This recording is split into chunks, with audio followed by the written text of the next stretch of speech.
What's going on with that PPP? You've done a lot of talking, not a lot to see. Up in the millions like 2.3, but you off got it all, getting off scot-free.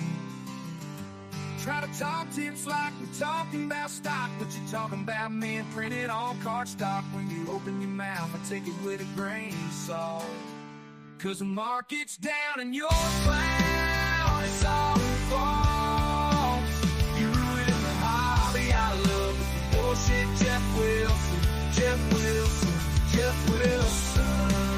You ruin the hobby I love with your bullshit. Jeff Wilson, Jeff Wilson. Did you dip me out? I think you dipped you out. What you talking about? I don't think you did. Yeah, it was just shady shit like the GOBs, like it's wholesale thing with the mid-XTs. Taking money from the people to pay. Most of them are broke, but that's okay. He's getting money, even better tax-free. Loving all stimulus, the PPP. You ruin the hobby I love with your bullshit, Jeff Wilson, Jeff Wilson. You ruin the hobby I love with your bullshit, Jeff Wilson, Jeff Wilson.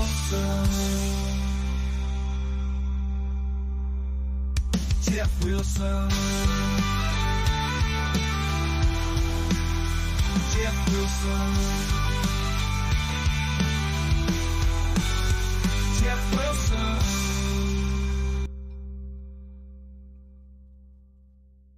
One more. What's going on there it goes. with that PPP? You've done a lot of talking, not a lot to see. Up in the millions like 2.3, but you off got it all, getting off scot-free.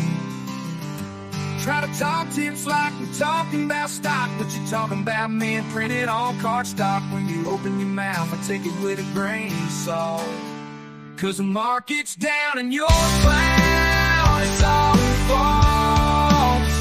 You ruin the hobby I love with the bullshit, Jeff Wilson, Jeff Wilson, Jeff Wilson.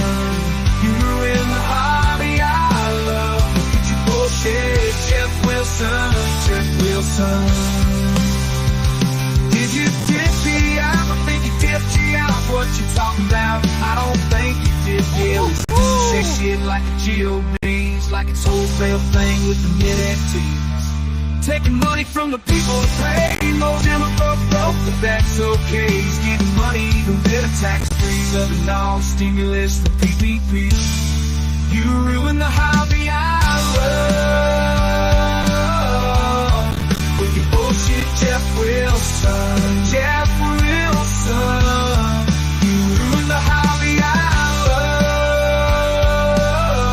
love with your bullshit, Jeff Wilson, Jeff Wilson.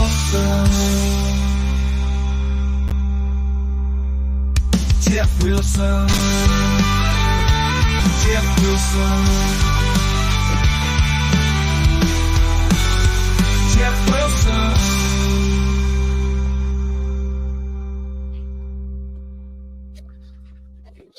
What is going on, everybody? Hopefully, guys are doing well out there. Just as we pressed the live button, Ryan said, could we go live in an hour? And so, but we are not going to make the fans and the faithful here on Sports Card Radio wait any other second. I was prepared to not only run the show, also go for the chat as well. And I come here, folks, completely unprepared. We're still eating our dinner with pizza. We just cracked a mouthful of Miracles cold IPA. And that's normally what I do here on the channel. My job is one of the easiest ones in the hobby. I show up about 4 or 5 minutes before the show. Ryan's got all the topics picked out. He's got the stream all completely set up. Super producer Tim is taking advantage of everything. All right, perfect. We're going to go ahead and mute Ryan here.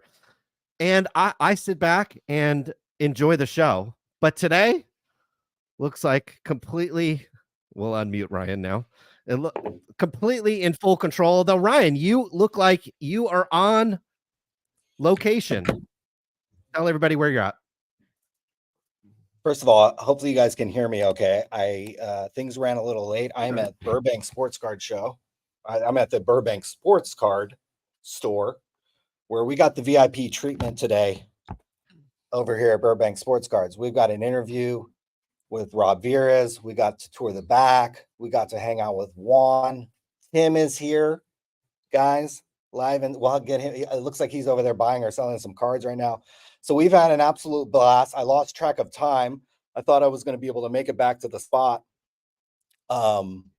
before the stream started, but we've been here for about 5 hours over here at Burbank Sports Cards.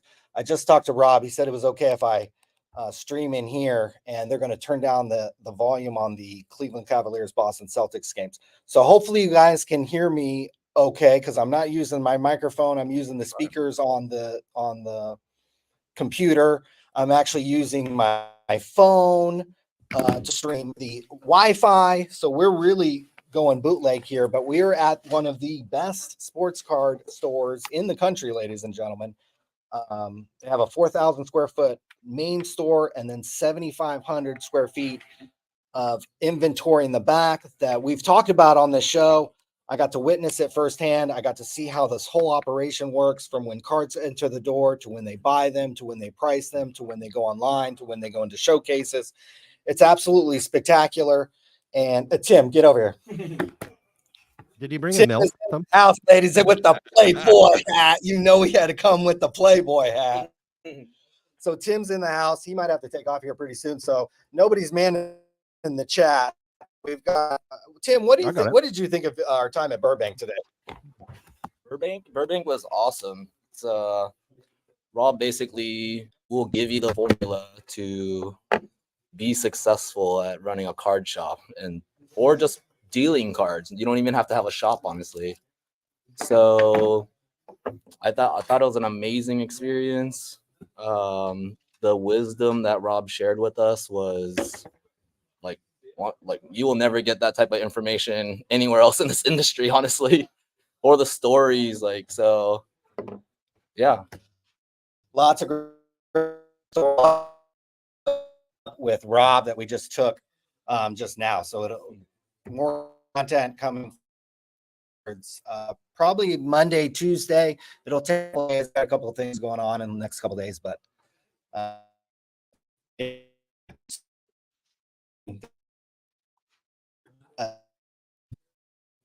different than a lot of the hobby shops today. I mean, I talked about how I was here for the word vacation. Never heard the word, I'm worried the word group break. So this is a different type of store, the back warehouse, where there's 7,500 square feet, just wall-to-wall cards. I mean, we've all seen the videos. I think we've shown them on this own channel. It's absolutely incredible. It's impressive. I'm loving the Playboy. There's our Playboy here. I mean, guys, we could be spending that. We should be hitting the town right now over in here. So here we are. McDonald's Wi-Fi. Okay. Yep.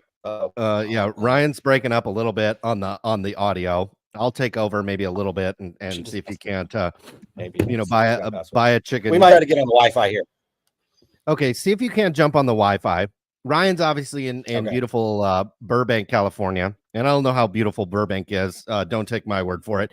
You can go ahead and go down there. There's other parts of Los Angeles, though, to be honest with you, that I'd rather be there. Yes. So yeah, hopefully you can hopefully he can hack the Wi-Fi and get up and go. And it looks like that's exactly what he's doing. I'm trying to man the chat. We've got Aaron Turner with the $4.99. Jeff Fondle's Pictures of Men with the last name Holiday SCR.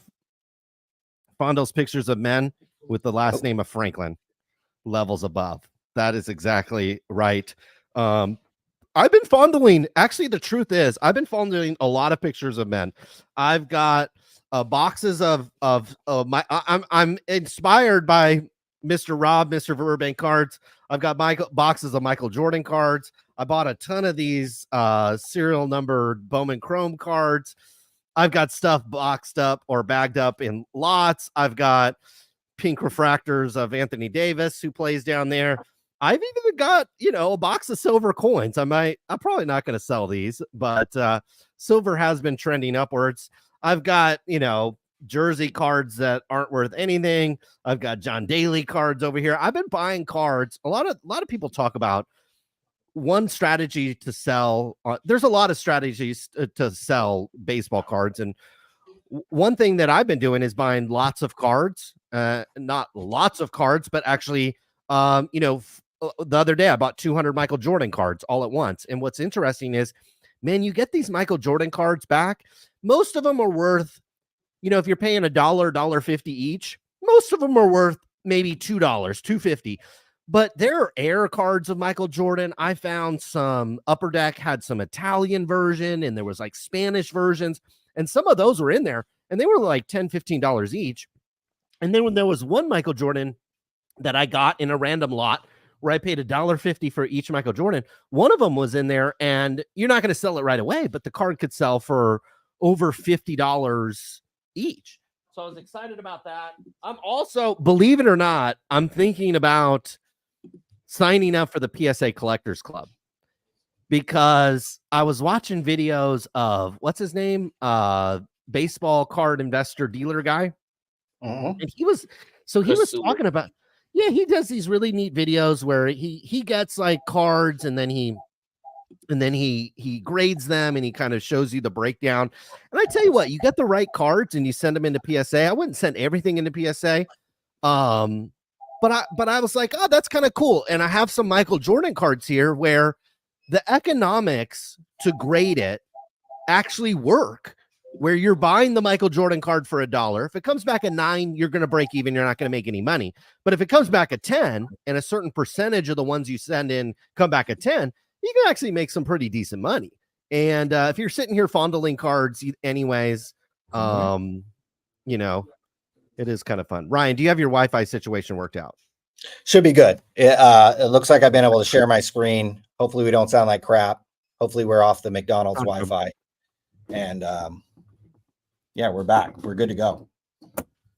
Super excited. We can even show off the store here. Yeah. Why don't you maybe just describe, what your day's been like? A lot of people have either been to Burbank Cards or know about it or bought off of them on eBay. Maybe just talk about what's been going on. Well, shoot, we both got here at about, Tim actually has a van. This boy actually rolled up in a van. Bang bus? The Bang Bus.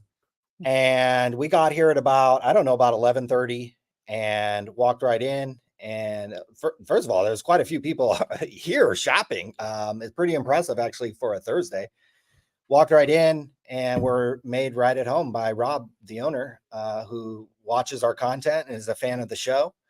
And yeah, we really just started diving into the origin story of the shop, of how it runs. And then, not many people do this in the business world. He took the car, popped the hood, opened it up, and we got to see everything from A to Z, how these cards are purchased, how these cards are cataloged, how these cards move through the inventory system, from the 4,000 square foot store to the 7,500 warehouse in the back with wall-to-wall boxes with 40 million cards. I mean, it's absolutely incredible. We got to hear some old stories about deals gone right, deals gone bad, and went to lunch with Juan, went to lunch with Tim, came back, and we just finished up. I think, let's see how long the actual interview went. I think it was about an hour and 30 minutes. It looks like we have about an hour and 20 minutes that I'm going to be able to go through and edit. We talked to Rob about, the shop, 2 hours of B-roll. 2 hours of B-roll. I talked to him about the shop, talked about grading, talked about why he doesn't do group breaks, talked about Fanatics, just try to get really kind of a lay of the land of this shop. And very impressive, obviously. And it's great to be here. Great to be out of the bouginess of Bel Air and Beverly Hills. And so it's nice to come to a place like Burbank, a little bit more my speed, a little bit more my clientele, a little bit more kind of the areas I'm familiar with. And so it's nice to be up here, and they've been nice enough to give us their Wi-Fi password. So hopefully it doesn't sound like I'm on McDonald's internet. But yeah, I was thinking we were going to be out of here by 3, but we've had a great time. And so here we are, broadcasting live from this Burbank Sports Cards. And he asked me today, he's like, how many times have you gone to a card shop and filmed? And I was like, never. So we popped the cherry on that, and it's been an absolute blast. So this is certainly worth your time if you're coming to the Los Angeles area to head on over to Burbank Sports Cards. And they've got dollar bins, they've got graded cards over here that are very inexpensive. I mean, this is stuff is in my, in my wheelhouse. $10. How about $5 for a Cal Ripken Jr. graded card? How about $5 for our boy Jarrett Culver? How about $8 for a Steve Whitaker card? So a lot of this stuff in here is priced kind of, where I like. How about a Zach LaVine rookie card for $5? This is a UCLA kid. So, I mean, how many shops can you go into and even find $5 slabs? So, and here's just one random box that I grabbed. And honestly, I probably would buy a few slabs out of there and probably try to reprice them. So pretty impressive. They're able to buy. This is one of the things that most impressed me about what I learned today. 40 million cards. And I don't think people hear 1 million cards, 10 million cards, 20 million cards. And I don't know if they even understand like how many freaking cards that is. 40 million cards at the shop and or the warehouse. They're able to buy cards and then the very next day get those cards priced out and for sale. And I just think that I thought shit sat around for like a week or two here. That's not the case. They're able to buy cards, put a price on them, put them in the display cabinet, or put them online right away. Another thing that surprised me was how integral and how important Beckett is. Beckett has some tools, guys.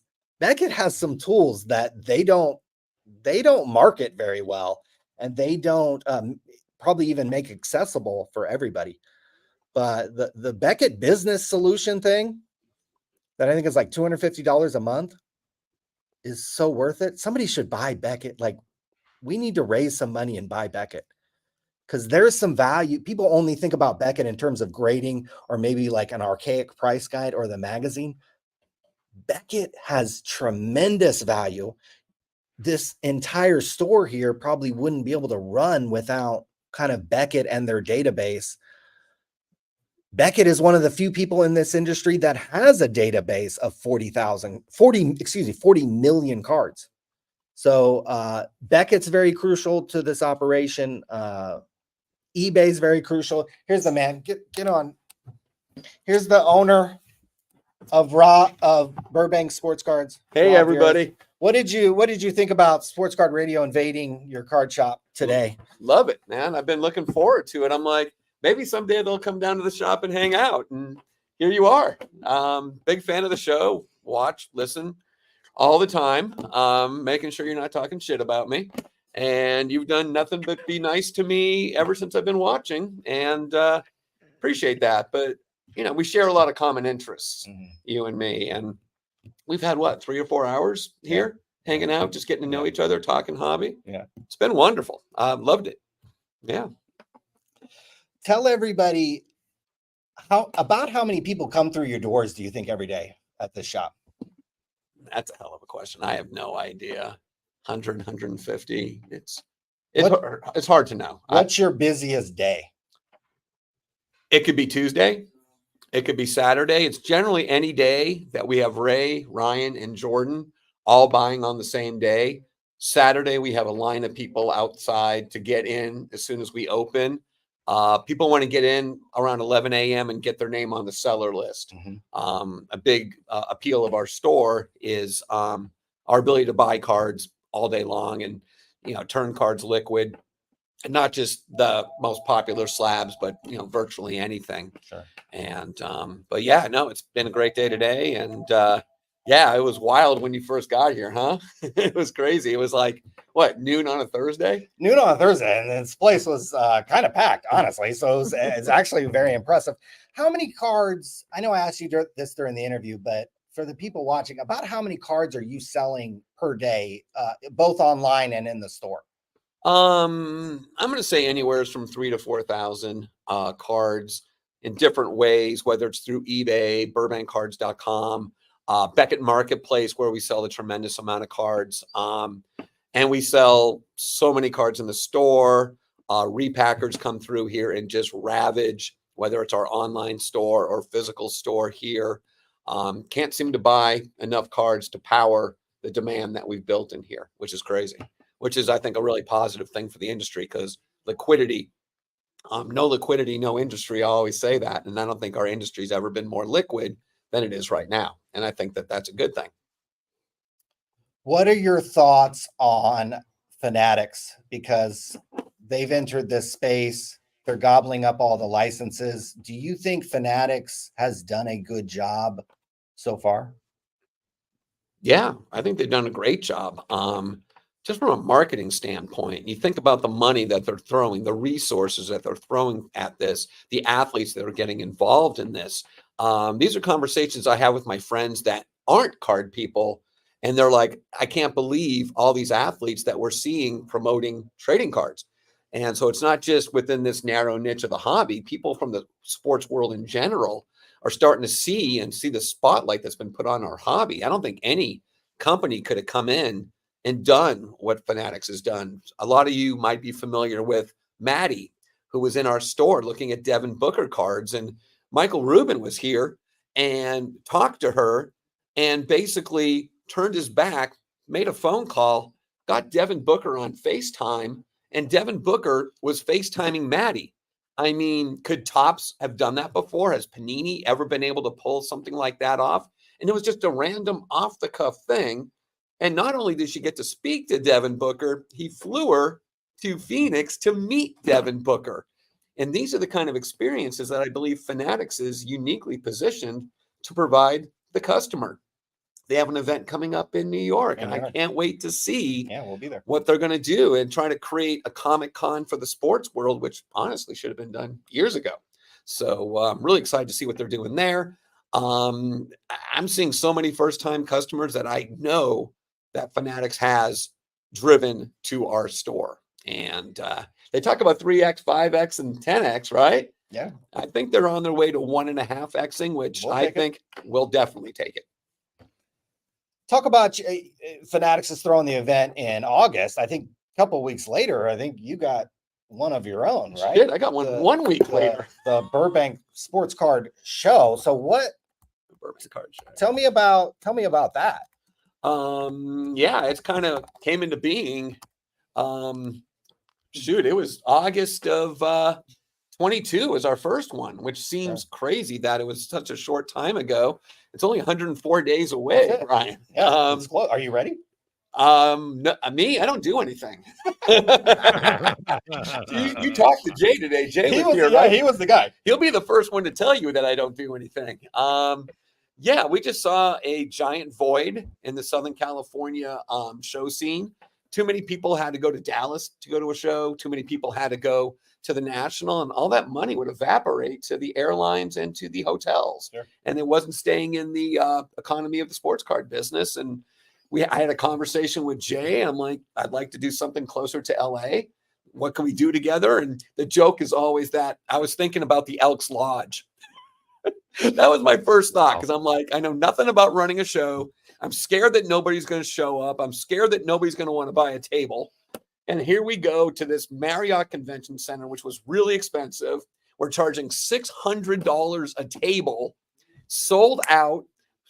Place was packed, and we had a line that wrapped around the convention center to get in. And I'm like, we're on to something. And it's not rocket science, Ryan. Southern California is the best market in the country. Yes. Jim Beckett tells me it's Dallas. And I'm like, Jim, you're delusional. It's Dallas every other month for like 2 days. Sure. You know, day in and day out, Southern California is the best market. This way, the money stays in the economy. and we picked some really nice venues, and it's been quite the success, and we're going to see where it goes from here. We try to level it up each time. You've had all these influencers. We'd like to talk about those guys on the show. We've certainly gotten a lot of mileage out of that. Not counting us, who's your favorite influencer who's coming to the shop? Who are some of the guys that are your favorites? It's hard for me to tell who's an influencer, who's just, I guess some people are just kind of labeled as influencers. It's not my thing, but I get the point of what they're doing. Jay from Mojo, I'm tight with Jay, and he's been really good for us. I like him. He's like one of my extra children now. He spends a lot of time in the store. He's moved to LA. He uses our showroom kind of as a home base, I guess, if you will. And we've become really close. And he's shot some incredible content at our store. Yeah. And if you look at his videos on YouTube and you sort by views, he's had over 800 videos on YouTube. His top 2, one was with me, one was with Ryan. And I think that when we get together to shoot content, it's just different from the typical, there's the old man there. And I'm just showing what Ryan just threw on my desk like that minute. And, our content's real together. It's not manufactured. We don't have to go over takes. This is what we're going to do. It just happens organically. And he's a great kid. He works hard. He travels. He gets out there. You can say what you will about any influencer. I'm never about people giving advice or people trying to put their views on someone else necessarily. But I think the kid works hard. I think he shoots incredible content, and we become friends. And it's not that I'm not a fan of any other influencer. It's just he's the one that's the most committed to my store and working with my brand and doing things together. So I'd have to put Jay at the top of my list. What about our boy Jeff Wilson? I think he's been in there a couple of times. I've never met Jeff. Like, what do you think about Jeff? I like Jeff as a person. Mm-hmm. We get along just fine. He spent a lot of time out here, and it seemed like almost every day he was in the store, and him and Ryan were doing deals, and, the place would be buzzing. And, I think he's good for the industry. I think he's shown a big spotlight on the industry. You might not always agree with what he has to say or investment advice. I'm not a fan of giving investment advice. Going back on looking at some of the investment advice, people could have probably gotten better advice, I would say, but he cares. And I think that means a lot, that he has put his money where his mouth is. He's vested. He's not someone that just talks. He actually went and put together something that I was at Jeff's place 2 weeks ago at the Atlanta conference. And I walked in and I was immediately impressed that he took on this massive undertaking from scratch, never having had a shop before. Mm-hmm. It's one thing to have 14,000 feet if you've had 5 stores before that, and you've leveled up each time. You've built inventory, you've built clientele, you've built an online component, but he just jumped right in the deep end. He jumped in. He jumped in, man. And I respect it. I'm just like, God, I have a hard enough time keeping 4,000 feet full, and this guy's going big like that. And, and people will judge what he's done. I was talking to someone the other day and they're like, I don't like what he's doing and this, he doesn't have enough inventory. I'm like, dude, you try opening a shop from scratch and all of a sudden getting compared to Burbank, to my store. It's not fair. I mean, they're not comparing him to other stores that opened 2-3 years ago. They're comparing me to a store that's been open for decades. And I'm like, that's not fair to Jeff. Mm-hmm. You know what I'm saying? I don't know who would do that. This guy. But mad respect. The technology in his place is very impressive. He's got the taller showcases, which I didn't like when I saw them through video. When I saw him in person, I don't think they would work in a smaller, confined shop. I think it works better in a larger space. They didn't seem as tall in a larger space. And I actually liked the idea. Actually brought the idea back here, thought about it again. I'm like, I'm not sure it would work for us, but in a bigger space, it might. Sure. And you know, what am I want to say? When he does something, he goes big into it, and he's not everybody's cup of tea, and you know that's fair. Yeah. But I respect anybody that puts their money where their mouth is, gets skin in the game, and you know is out there. I mean, you can talk all the talk you want. You could be a keyboard warrior, you can do all those things anonymously. Mm-hmm. He's there. You know, he's made a footprint. He's got, you know. It's incredible. I think all I look at though is I'm like, that overhead's got to be freaking insane. Well, you would know. Oh, I know. What do you think it is? What do you think a 14,000 square foot shop in Atlanta, like what does that cost them per month? Like what is that? What I know we're looking at a 14,000 foot building right now in Burbank, and I know Burbank's more expensive. Oh, I shouldn't have said that. How many people are on this thing right now? About 600. Oh, only 600. Okay, just guys, keep that quiet. I didn't mean to say that out loud, but I'm always looking for bigger buildings. But I know in Burbank, it's going to run you about 55 grand.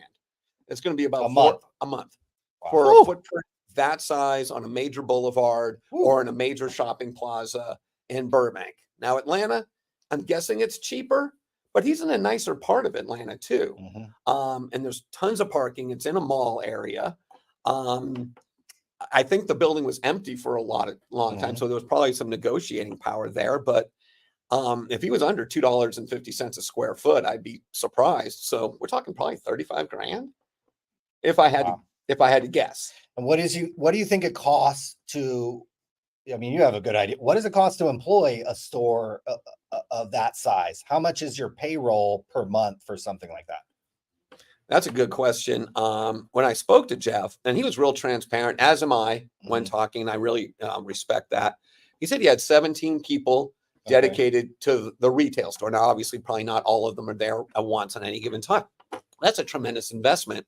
I know out here, that's going to cost you 16, 17, 18 bucks an hour on up. Mm-hmm. He keeps long hours. It's a tremendous investment. I wouldn't know exact dollars. I just know that he knew what he was getting into. He knew these expenses up front, and he felt confident that he could pull it off. And to be honest with you, early returns, in my opinion, he's exceeded my expectations. You know, I think that right now it's become a destination. He's obviously very, very popular. He's got a lot of influence. Anybody that's in that area is certainly going to visit his store. I mean, as a collector, if you're within 100 miles of Atlanta, you're probably going to want to make a trip there. Sure. You've seen it. You've seen the videos. Sure. You know, you want to check it out, right? I mean, I was there and I'm like, I can't wait to come see the place. He's got some really cool inventory in there. It's spacious. There's a lot of open area in there where all I look at is open area. I'm like, I need product there. I need inventory there. That's what I said. You know, and yeah, Tim's in agreement. But then again, he's new. You got to think, you know, he's competing with guys that have been doing it for decades, that have had, you know, decades to buy every single day. Sure. You know, so people need to ease up on Jeff, in my opinion, anyways, because I know how difficult it is what he's trying to do. And for me to sit there with my expertise and my decades and my inventory to look at filling, now it's a 14,000 square foot place, but a lot of it's production space and cabanas. And I'm not sure what the actual showroom space, maybe it's 8,000. If I had to say, it's probably 70% of the building. But to fill that day one, because everybody was judging him day one out of the chute. Right. And I'm like,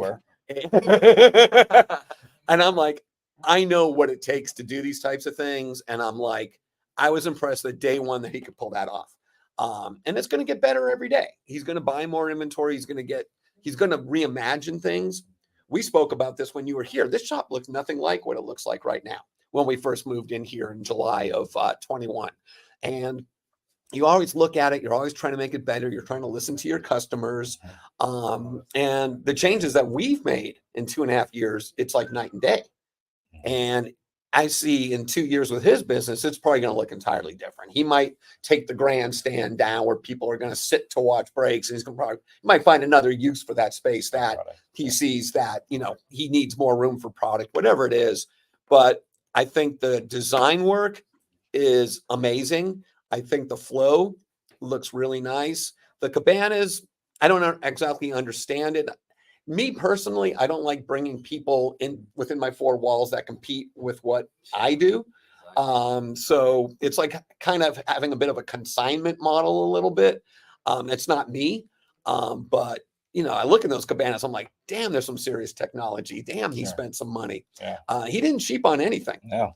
And I respect that, because a lot of people are afraid to put $500 into their showroom to make an improvement. And, you know, he went above and beyond. So I'm proud of you, Jeff. If you're watching, I know you probably watch every single week.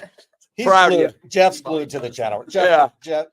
Oh, and look at the mess in my office. God, but you were in there. There's a lot of stuff in there, right? Well, I'm just impressed with how many cards there are. You know what? I didn't ask you during the interview, and you went to the Atlanta conference with Topps, and I was hearing about, I think I even heard Jeff mention this, that Fanatics was going to start like scoring hobby shops. Yeah. Explain to me, like, what does that even mean? What does that mean to you? What is Fanatics actually scoring? And then I guess if you score highly, what does that get you? And if you score too low on Fanatics gaming card, you know, what is that? What happens? Do you lose allocation? Are they not going to deal with you anymore? Talk to me about the Fanatics giving a scorecard to shops. Well, as soon as I met Mike Mahan and any of the key people in the organization, I told them that you need to scrap allocation the way it's set up. There's too many people getting too much product that don't add value to the industry, and you need to clear that slate.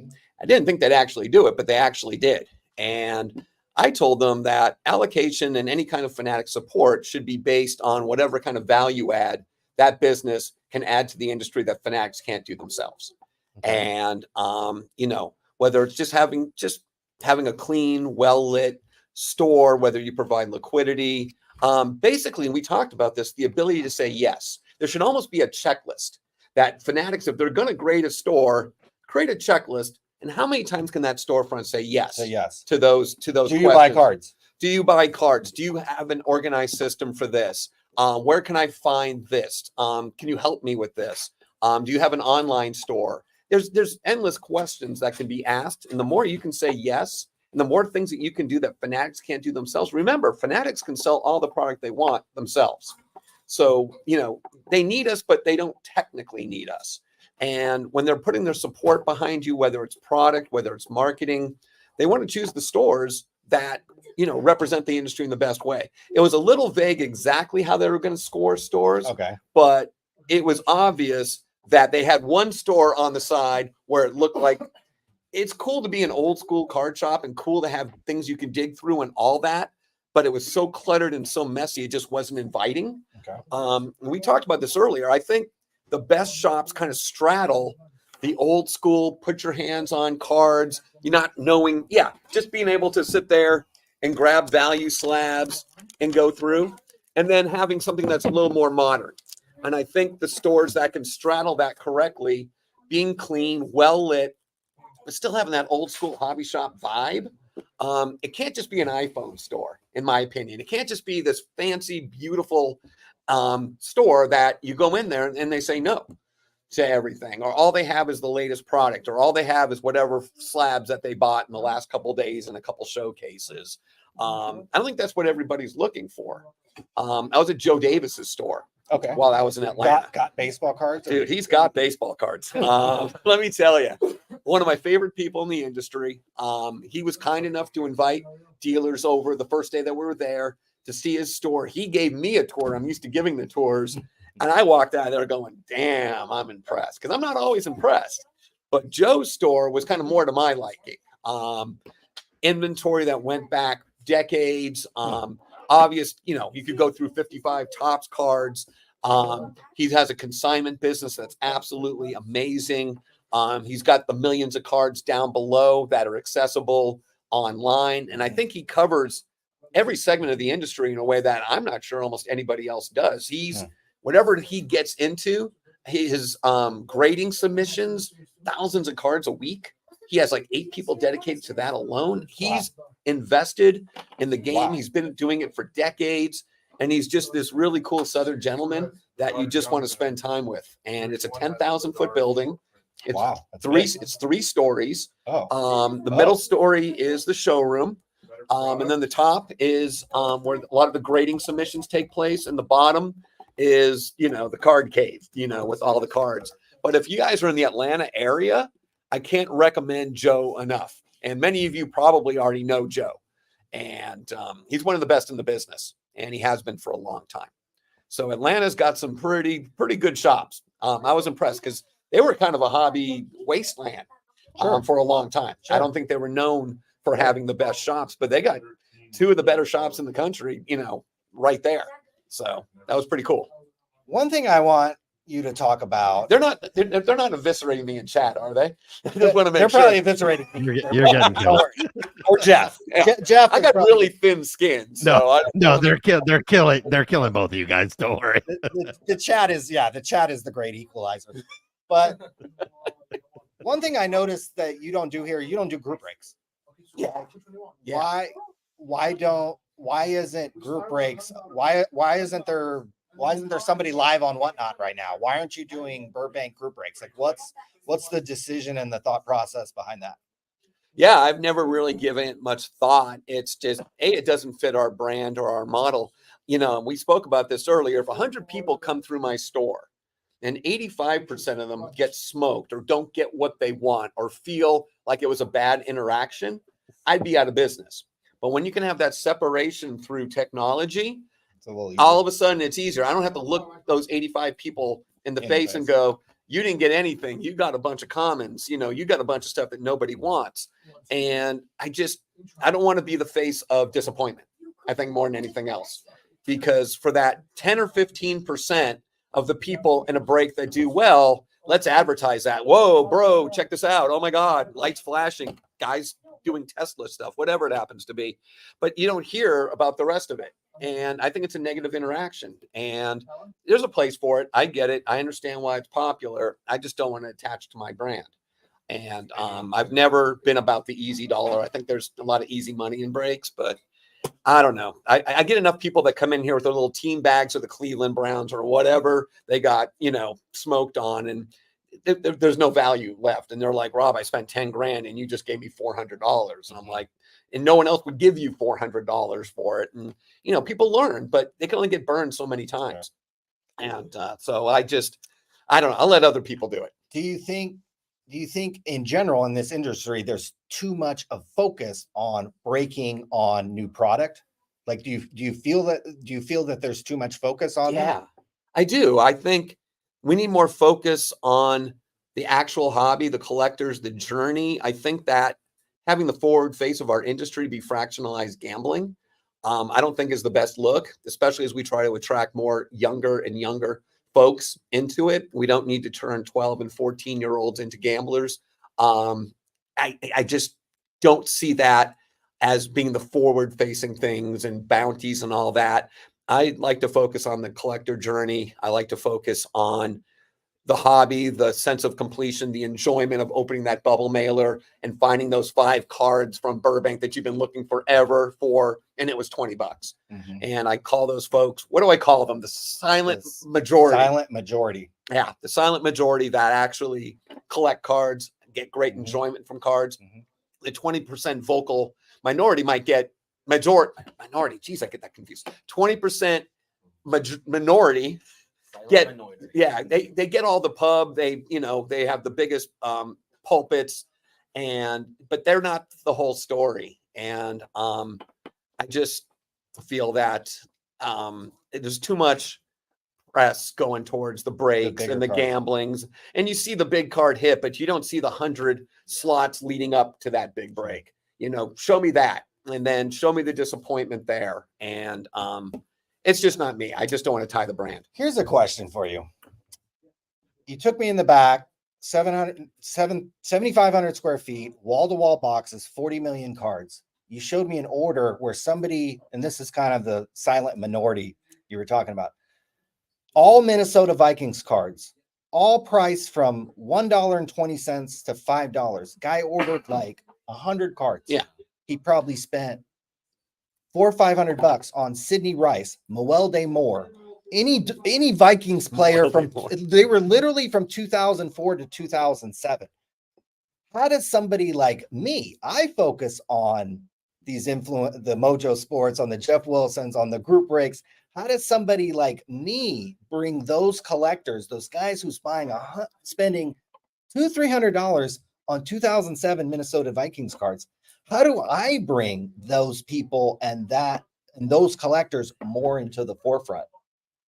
That's a hell of a question. I think that in your chat right now, everyone's kind of nodding their heads, going, "That's how I collect. Right. That's you," and that's 80% of the people out there. And it's just, I don't know. I'd love to see more Instagram stories. I'd love to see more people proud of their mail days. And I think mail days was always a big thing. If you go out to the blowout boards and everybody showing their cards on the boards, this is what came in, these really cool Ricky Henderson cards. I've been looking for this refractor from 97 Topps Chrome for years, and it just popped on eBay and I got it.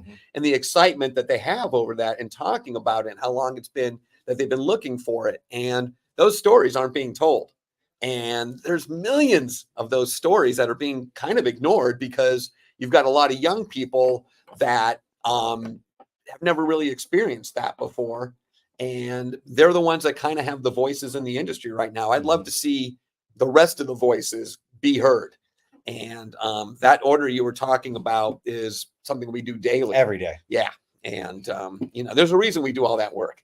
What about Fanatics? What can they do? I know they put these, or they may or may not, but other companies in this industry put bounties on cards, but they're always these big expensive cards, and they're these 6-figure cards. I think Fanatics does the MVP buyback, which is good.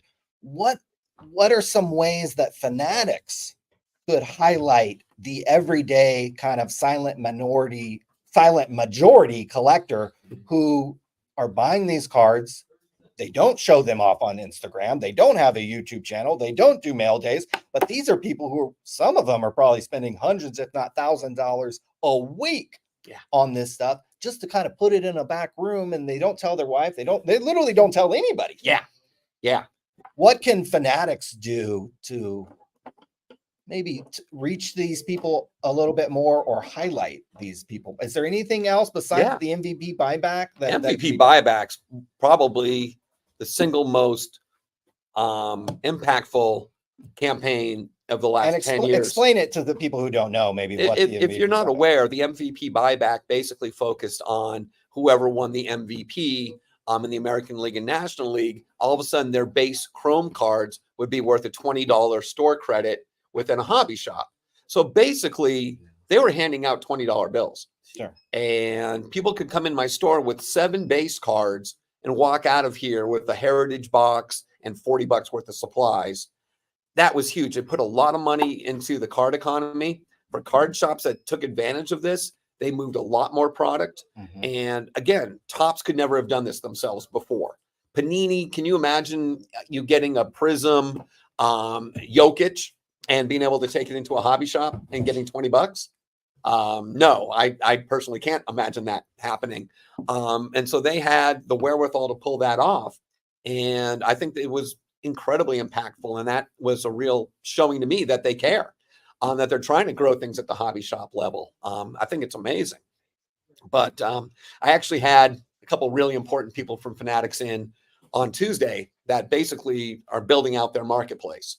And we were just talking, that it doesn't need to just be about bounties. It's got to be more, that there's any number of thousands of ways to collect cards. And I was over a tag on Tuesday and they were talking about different technologies where we want to build a registry where you can customize the registry to be anything you want it to be and be able to show off your cards in that manner. And maybe Fanatics can recognize some different ways and unique ways to collect cards and get people going, damn, if I can build, this 75 Topps Yankees team set, then maybe there's some points that could be used across the Fanatics platform. Doesn't need to be anything big, but some kind of incentive.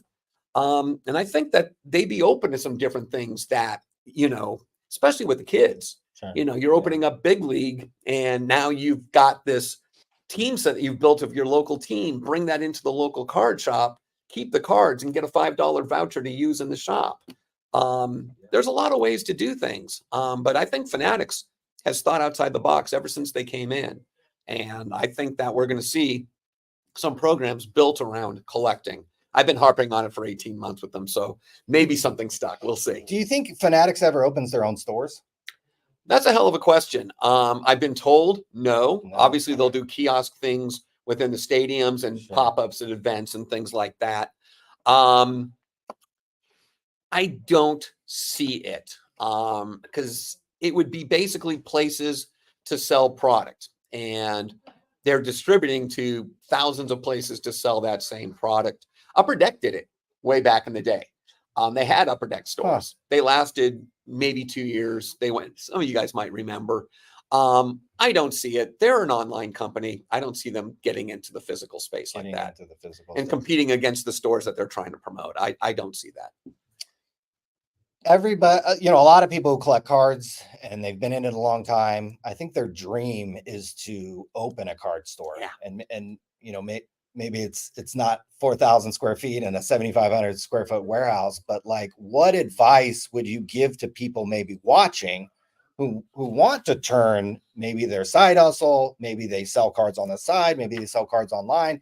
Maybe they don't sell any cards. They just dream of owning a hobby shop. What advice would you give to them? And then there's anything that they should kind of look out for that, hey, make sure you don't do this, or make sure you be aware of this before you dive into something like that. Follow your dream. I mean, if it's truly your dream and you have the passion and you know the work that's involved, go for it. Give it a shot. It's very rewarding. I'm spoiled. I get to do this every single day. I've owned the business since '89. So every single damn day I've come in not knowing what big deal was coming over the counter, what customer is going to come in to spend big money. But my biggest piece of advice I give people is to always look at your store from the customer's point of view. I think that that's really important, and I don't think a lot of people do that. I think that's important. Be able to provide liquidity, not just to tell people no on such things. You need fresh inventory constantly. Be open and receptive to being able to buy things. Be organized.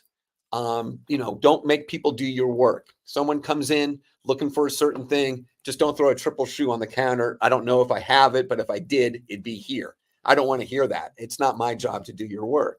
So put the effort in, and people will come. And if you're really good, they might come from a city where they pass a shop to get to you. And as you get better, they're going to start passing more shops to get to you, because they're going to know that you've looked at your business from the other side of the counter, and you built a store that you want to bring your wife to, you want to bring your kids to. They feel comfortable. Invest in help and build an infrastructure that's sustainable and growable, and treat it like a real business. People always say, well, card shops, it's a card shop, so it's different. No, card shops aren't any different. It needs to look and feel and run like a real business. And I think that the hobby's done a much better job of that the last 5 years. I think a lot of smart people have cut the cord in the last 5 years and followed their dreams and opened these shops that are a lot more tech savvy, a lot cleaner, a lot brighter, bigger spaces in a lot of cases. I'm really proud of what's happened in the industry. So if you're watching this, I was a young kid. I was 22 when I took the dive. I got my parents' blessing. At that time, it wasn't really a mother's dream for your child to become a sports card dealer. A lawyer, a doctor would have been probably something that was more on to their liking. But they knew I had the passion, and they knew I wanted to do the work. And I'm still here 11 hours a day, and I never take it for granted. And I'm always in going, what does this day hold? It's exciting. I don't think there's any job quite like it. And there's no other job I'd actually want, and I'm like, I have no plans to retire. I'm 57. Back in a generation ago, someone that was 57 was on their way out. Just didn't care, was just letting the shop kind of go. And here I am. I'm like, I have more energy for this business now than I did 20 years ago. If you can get the family involved, you get that trust factor. My father, God bless him, he's 83. He runs circles around everybody in this joint. That's great. He's hustling. My son is 29. He's pretty much the straw that stirs the economy around here. So I have an exit strategy. There you go. There's a retirement package. There's my retirement package right there. Although I'll probably die in this place. I don't think I'm going anywhere. But just show your passion. And don't be about the fast buck. The money will come. Just create the experience and just treat people the way you want to be treated. I don't think it's all that difficult, really. I want to ask you, this business, your business uses a lot of Beckett's technology, and everybody watching has used Beckett in some form or fashion, a lot of times for grading. We remember a time when Beckett was first one of the biggest companies in this industry. And if you sent cards to be sent in, it usually was the modern went to Beckett and maybe a few of the vintage guys used PSA. And that was it.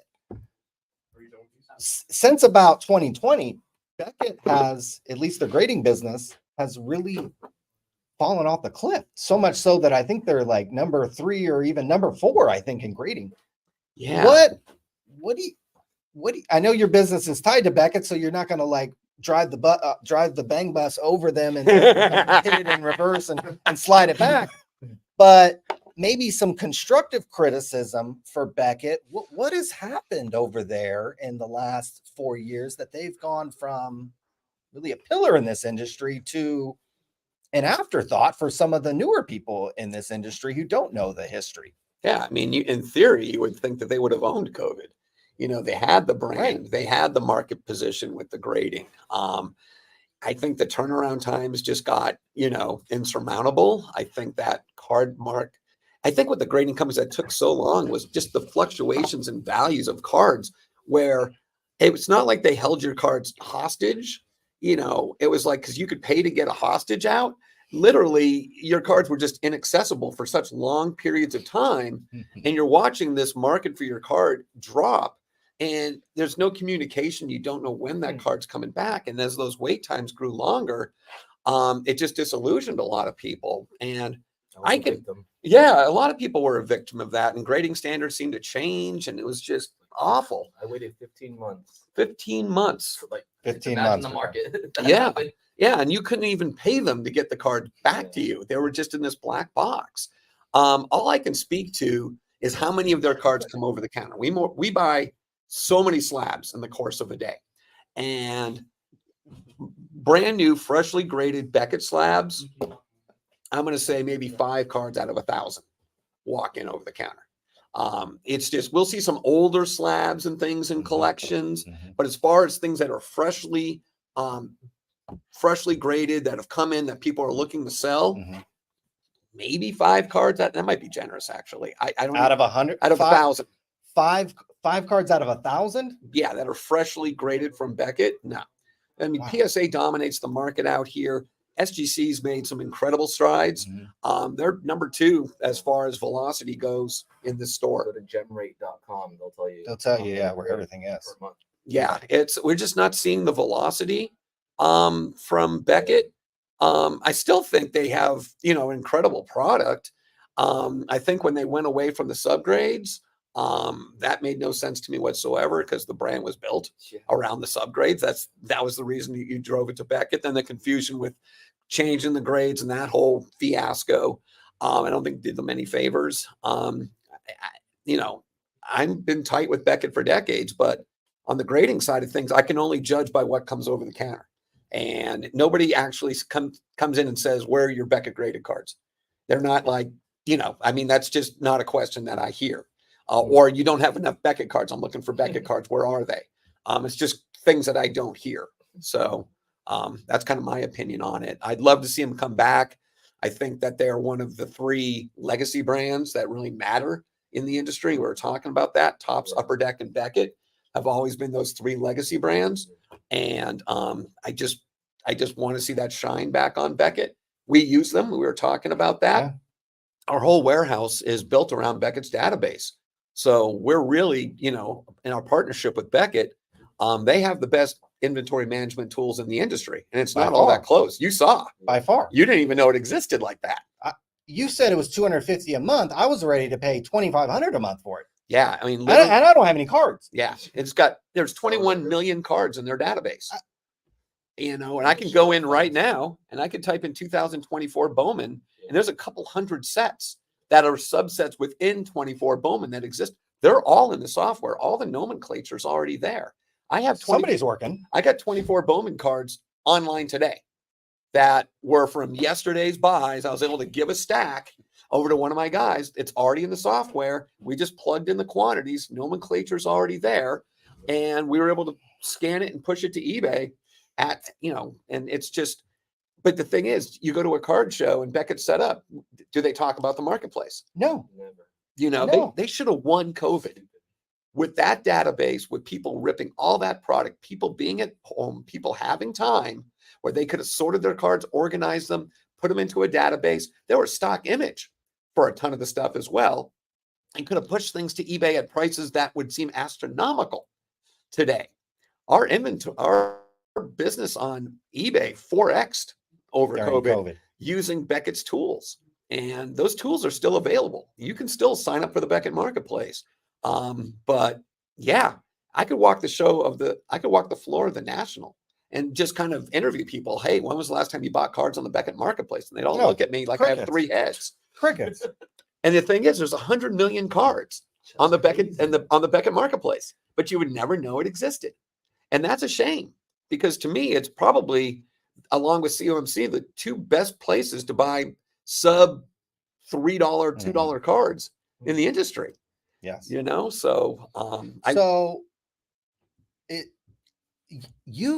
out of everybody should have a great relationship with Becket. Are you able to pick up your phone and could you reach somebody at Becket? Like, would they answer your phone call? Or are they that disconnected from the business, or would they at least pick up your phone call? I don't even know who to call over there. Honest. I mean, I used to be back in the day, I would travel to Dallas. I traveled to Becket. This is back in the days of Jim Beckett, Mark Harwell, Grant Sandground.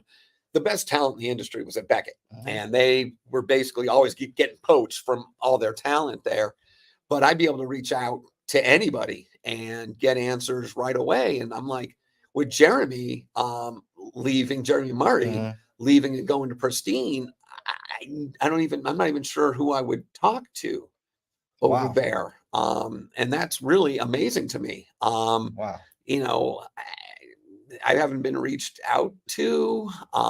My contact over there would be Brian Fleischer, who's a good friend of mine. He runs Data Publishing. He's incredibly bright when it comes to pricing. He's been there a long time, but he's not the person I'd want to reach to for a lot of the things I'd want to reach to them for. So I'm not 100% sure on that.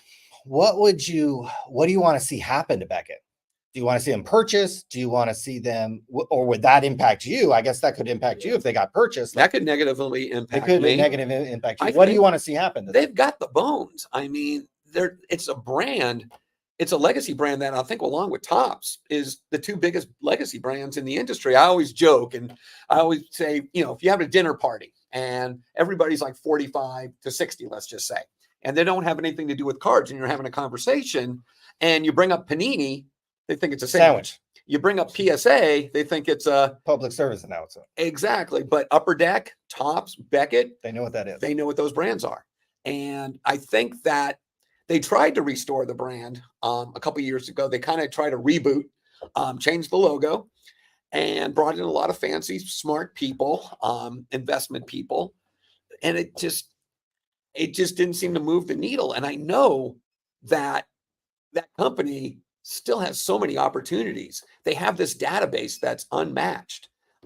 They've got this brand and they got this trust that was always, first rate. People still think Jim Beckett owns it. I'm like, Jim Beckett sold it in 2005, but I have a lot of love for Beckett. They've helped grow my business over the decades. Some of my best friends have gone through Beckett, but it's just not a company right now that I really recognize. That's unbelievable. That's who do you send a lot of cards in to be graded? And then who do you send those cards to? Beckett? No. Of all the grading companies. We've done a lot of work with SGC. Really? We're getting why their turnaround times are amazing. They've taken really good care of me. They recognize our place on the West Coast. I personally thought that their presence on the West Coast was nil. Again, it was one of those things where we weren't seeing a lot of their cards coming through. And we started grading with them, and we've had incredible success. And the turnaround times were amazing, and they were being bought in almost the same manner that people were buying PSA. Wow. In a lot of cases, they were actually preferred. We've done a lot with them. I don't submit a lot of cards to PSA. People look at my showcases and think I sub a ton of stuff. I'm going to say 95% of the cards you see in our showcases were bought as graded cards.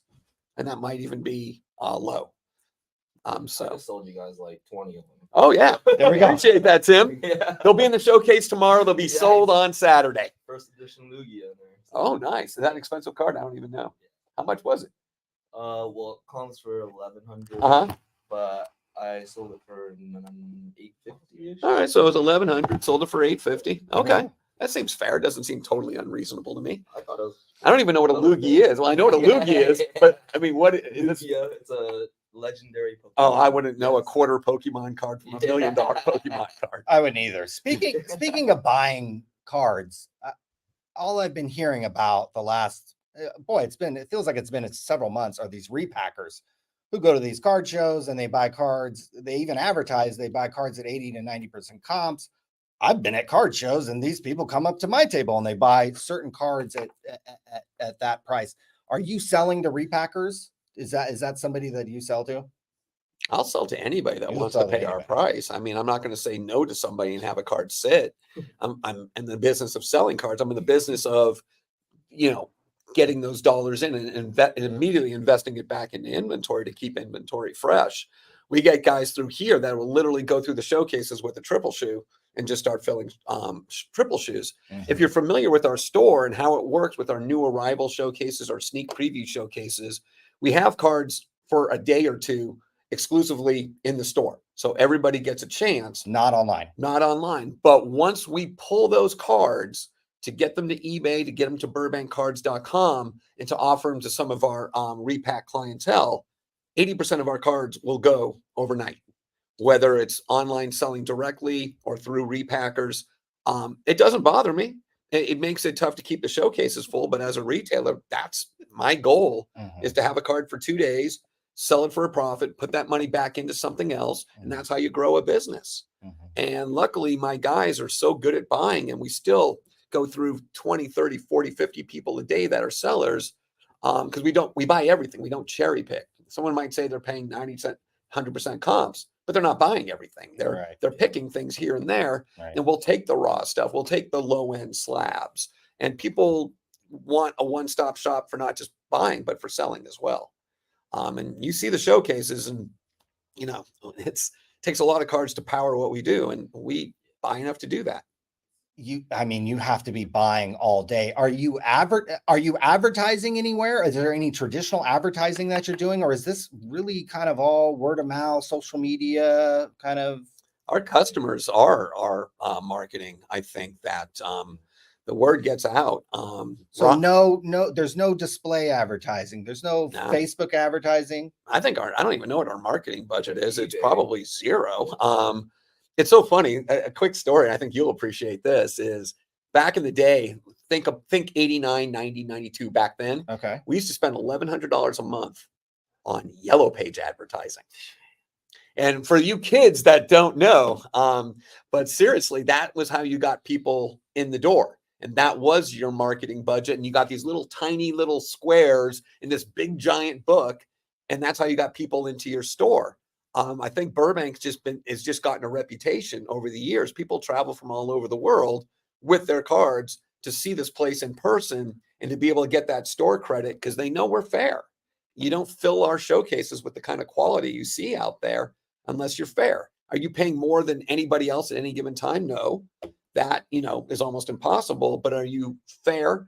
And it just depends how liquid the card is. If you're like, I got a card here that I can buy it and put it in my showcase and it's gone tomorrow, we'll pay far more for that than some Cam Reddish, red, white, and blue Prism PSA 8 that we're going to pay $2 to put it out for $4, and people need to recognize that as a buyer, you have to make money. You got to keep the lights on. We got 23 people that work there. That shouldn't matter to the seller. That's not their problem. It's our problem.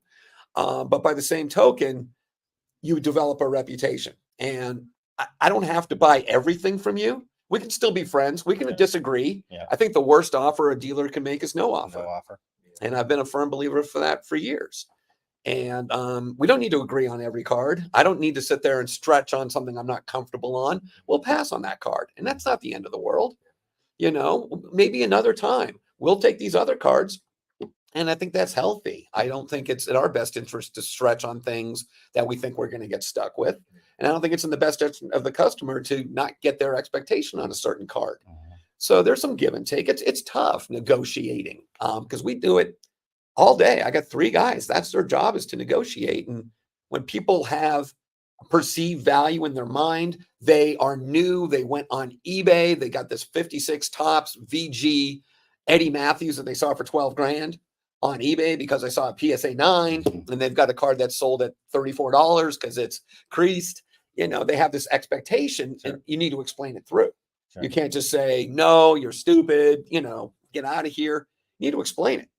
And you try to do your best job. You're not going to buy every deal, but we look at every deal, you know, and I think that's what matters. People don't want to come in and feel like you're rude to them, you know, and or that you're not going to make an offer on things. So we do our best. I think you said, what is it, like 75-80% take store credit anyways? Yeah, that was crazy. actually really surprising. So only 20% of the people who come in here take cash. Yeah, it's people come in here. I think it's critical that people can come into a retail location without having to ding their credit Without card. any money. Yeah, exactly. And it's like, I'm going to give you 275 cash or 300 store credit. Well, they're in here to buy something anyways. So it behooves them to get that little bit of extra juice. Now, maybe they need the money, and that's fine. We're happy to pay it out. And sometimes deals are really large. Maybe it's someone that really inherited something and they want the cash. But for the most part, the person that's really active in the hobby, they want to get out of something that they don't want, and they want to get into something that they do want. And if there's that extra 10% bonus in there, they're going to take it because they want that latest product. And they don't want to spend $400 on that box. If they can sit there and get a $350 cash offer or take 400 store credit and get that box, they're done. They want that. Right. And it's worked for us for decades. And you can ask anybody that comes through here, most of the time they take this store credit. That's crazy. Yeah. That actually shocked me that it was 80% taking store credit. The only time it might change is if there's a show coming up and people want to get liquid for that show, then that might be a little different. But during general times, it's store credit. Wow. That's or crazy. Sometimes Ryan does big deals with people. And Ryan's your son. Ryan's my son, not you. No. Yeah, no, trust me. No, you're a little old.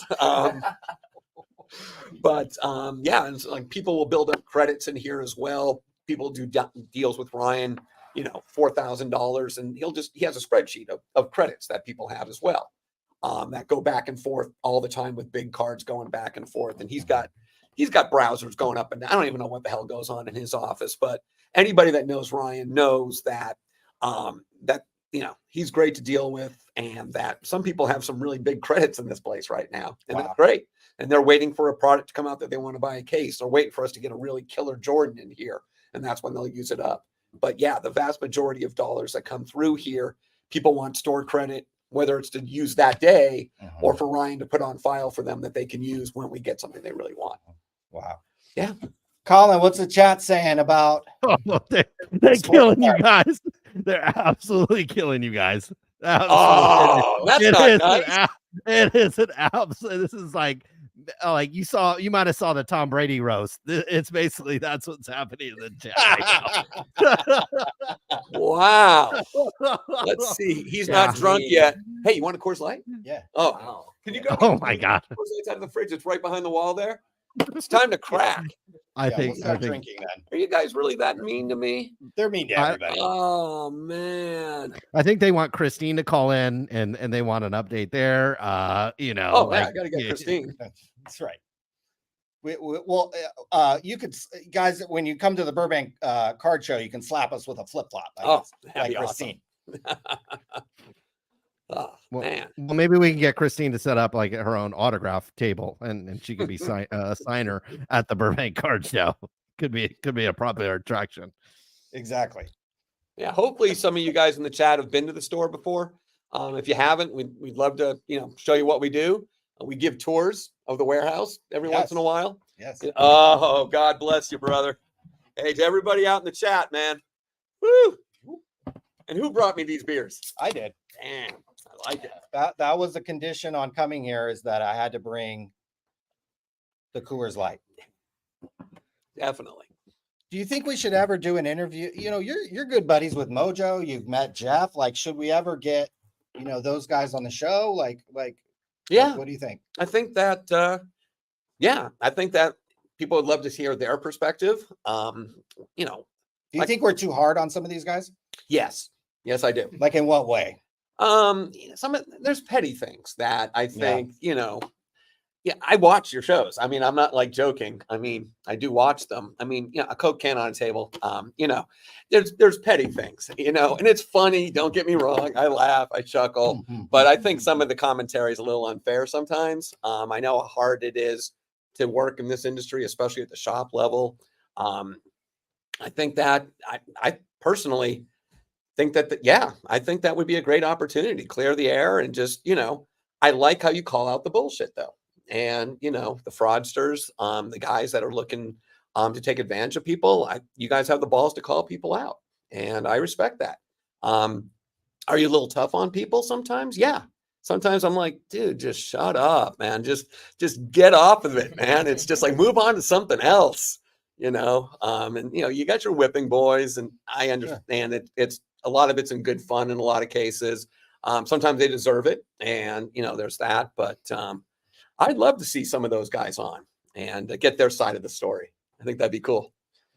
Are there certain scams or certain things that happen in the hobby that maybe we should cover more or focus on more? Things that you see maybe from behind the counter that are like, oh, this is a little shady, or either from the manufacturer side, or making products, or people coming into the store.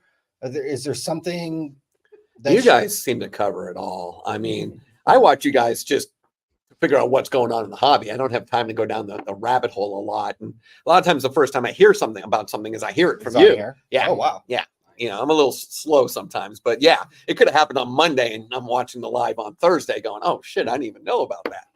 So, but no, I think you guys cover a lot. I think there's a lot of positive things that maybe you can focus on a little bit more. You know, I know your audience might want some of the negative, and I do too, honestly. I think it's hysterical. But I think there's more positive things. You spent the day in this place and you saw the vibe and, you know, kind of what happens here. So I think that maybe a little more balanced coverage in some cases. So I think there's a lot of people doing a lot of great things in this hobby and maybe trying to balance some of that out sometimes. You know, I think I keep coming back to the 100-card Minnesota Viking order from 2004 to 2007. I guarantee that guy's not watching Sports Card Radio. Nah, I'm guessing no. And so, you know, how to get somebody like that pulled into, I bet he's not, I bet that person's not actually watching a lot of sports card content. Probably not. And, you know, it's just, but they get so much enjoyment out of the hobby. People use the word hobby a lot, and I don't think a lot of people use it in the right context. I just think that we need, it's a solitary pursuit for too many people. And it would be great if those stories got opened up to the general public, because I think people would freak out just seeing our orders and just what people are buying, the different types of cards, because people consider a lot of stuff garbage. And I'm like, you know what? It's garbage to you, but to someone else, it actually means something. And, you know, people look at these 89 Topps cards as a perfect example. You know, if you've been in the hobby a long time, you know, a lot of them were made. There's very little demand, all that. But for someone else that's a sports fan that's coming into it, the card's what, 35 years old? It's in near mint condition. It's your favorite player that you grew up with. So maybe there's an attachment to that card. And, you know, I think that a lot of people are kind of jaded in the hobby. They don't understand that there's this whole world of fans out there that might think that that's a pretty damn cool card. And it's 50 cents. And it's like, oh my God, you know, and that's what gets people into the hobby is things like that. Tim, you got a jet? I'm gonna take off. Hey, say goodbye to Mr. Playboy. Rolling out in the bang bus, guys. Yeah, you're double parked out there too, man. He literally has the bang bus. You need a driver? Yeah. 10-minute warning. Thank you. Thank you for having me. Tim actually has the bang bus. Pleasure, man. See you next time you're around. Oh, I'll let you get back to work, man. Thank you, brother. You got it, man. It was great having you. In the house, guys. Yeah. Burbank Sports Cards. Later, everybody. So, guys, we're over here at Burbank on the Coors Light. Hold on. You might need a few more of those if you've been reading the chat, because they were destroying you. They were saying you were lobbing it up like the softball World Series. It was softball hour. He was simping for Jeff and Mojo, two people that I don't think we've ever maybe uttered more than 3 or 4 simp sentences for. So you got to imagine in the chat, not at all pleased with that. I was hoping one of them would be here today. I was hoping Mojo or Jeff would be here. Right. I told this. There's somebody who actually also runs the operation of the Burbank Sports Card Show, and we were talking about maybe us going and some of the other people there, and I was like, I want to meet those guys. I'm not scared or intimidated or anything at all. I think a lot of the animosity, besides the people in the chat, I think a lot of the animosity towards Sports Card Radio are from the people that we do talk about, and some of our whipping boys. And we've gotten a lot of mileage out of playing the clips of Mojo Sports. We've gotten a lot of mileage out of talking about Jeff Wilson, without any question about that. But I'd love to meet those guys and talk to them. I don't know. And figure out. No, I've got to be on the side of, first of all, meeting and chatting with men, not exactly high on my list of things to do in life. But here's the deal, is we just had Christine on a week or two ago. I mean, we've had her, she'll come on probably later today. Like, there are so many, like, she shared her story, and that is not, it's not like she's one of one in terms of her story there. There's a lot of people that were burnt by Jeff Wilson. And now, yes, some people in the hobby are going to say, hey, it's your money. You're an adult. You should know better. But at the end of the day, Jeff has really never taken responsibility for that. He's never said. That's why I'd love to talk to him, because I put it to him very simply. But I don't. Yeah, I don't think. I don't think. I think he has an ego that's the size of Burbank Sports Cards and the size of Cards HQ combined. I don't think he has any. Otherwise, he would have privately. Christine said she reached out to Jeff. If Jeff was a man, he would have at least responded and been like, sorry, I'm sorry, Christine. I was, like, I could have write the email for Jeff. You know what I mean? Like, I could be like, hey, sorry, Christine. I'm sorry you felt that way. COVID was a crazy time. People were spending money like crazy on cards. In hindsight, I would have done things better. I wish you the best of luck. Bye. Like, he could have just done that, but he's not a man enough to do that. Like, a real man would do that. That would be great content. It would be great content to have him come on and either have Christine come on or confront him with that story. I'm not doing that. I think it'd be great content. I mean, but I don't expect that. Again, I know people like Jeff Wilson. I'm in the finance world. There's a lot of people in the finance world that literally think their poop doesn't stink. And Jeff Wilson is that guy. He literally thinks everything he does, he calls himself the sports card investor. He says he's a tech investor. Nobody's ever seen him make a successful investment in either sports cards or tech. Period. End of story. And I know people like that in the stock market. They say they're a guru. They're a guru of stocks. They know the private markets. They know the public markets. And then when you ask them or you research their track record, there's not a single ounce of proof that they're actually good at what they do. Jeff Wilson literally calls himself a sports card investor. Has he made a good sports card investment in his life? Can we point to one where it's like, wow, that was a good investment? Will Greer. Over and above all the terrible ones. And then when it's a tech investor, oh, he's a tech investor, guys. What tech company has he actually invested in that has gone public, that has raised a bunch of money, had a successful exit, and actually was a successful tech investment? He talked about NFTs at the top. He talked about sports cards at the top. You see what I'm saying? Like, I do. And I do. And this is the exact reason why I would love to have him on, because it would be unbelievable to confront him with these things. I don't think anybody's ever asked him about this stuff. I think everybody just has taken him at face value. Right? Isn't that what every Jeff puts out his own content so he can control the narrative there? But it would be like asking Joe Biden why, hey, bro, your approval ratings are one of the lowest ever. Inflation's at record high. People are suffering. You know what Joe Biden's going to say. He's gonna I think dance there's around. Still value in asking the question, though. I mean, but we all know what he's going to say. Wouldn't it be great content? Wouldn't it be great content? I mean, yeah, if you get us on with Jeff Wilson, everybody's got to watch. You know what I mean? Like, you have to watch that. It'd be like, not watching Margaret Robbie take her top off. I mean, how could you not want to, watch that or something? But I just, like, I don't see Jeff as a guy. His ego is so big that he just, I just don't see him answering any of the questions. I think we get nowhere. In fact, I think in some ways you could look at it, you take a step backwards.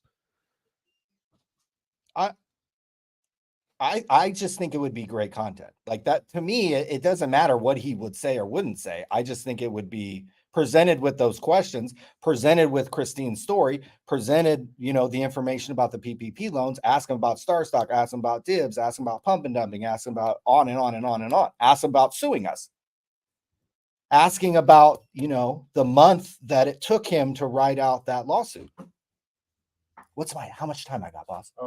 3 minutes. 3 minutes, guys. And then I'll try to get back on the McDonald's Wi-Fi and out in the car. Okay. I just think it would be compelling content. I mean, I don't know.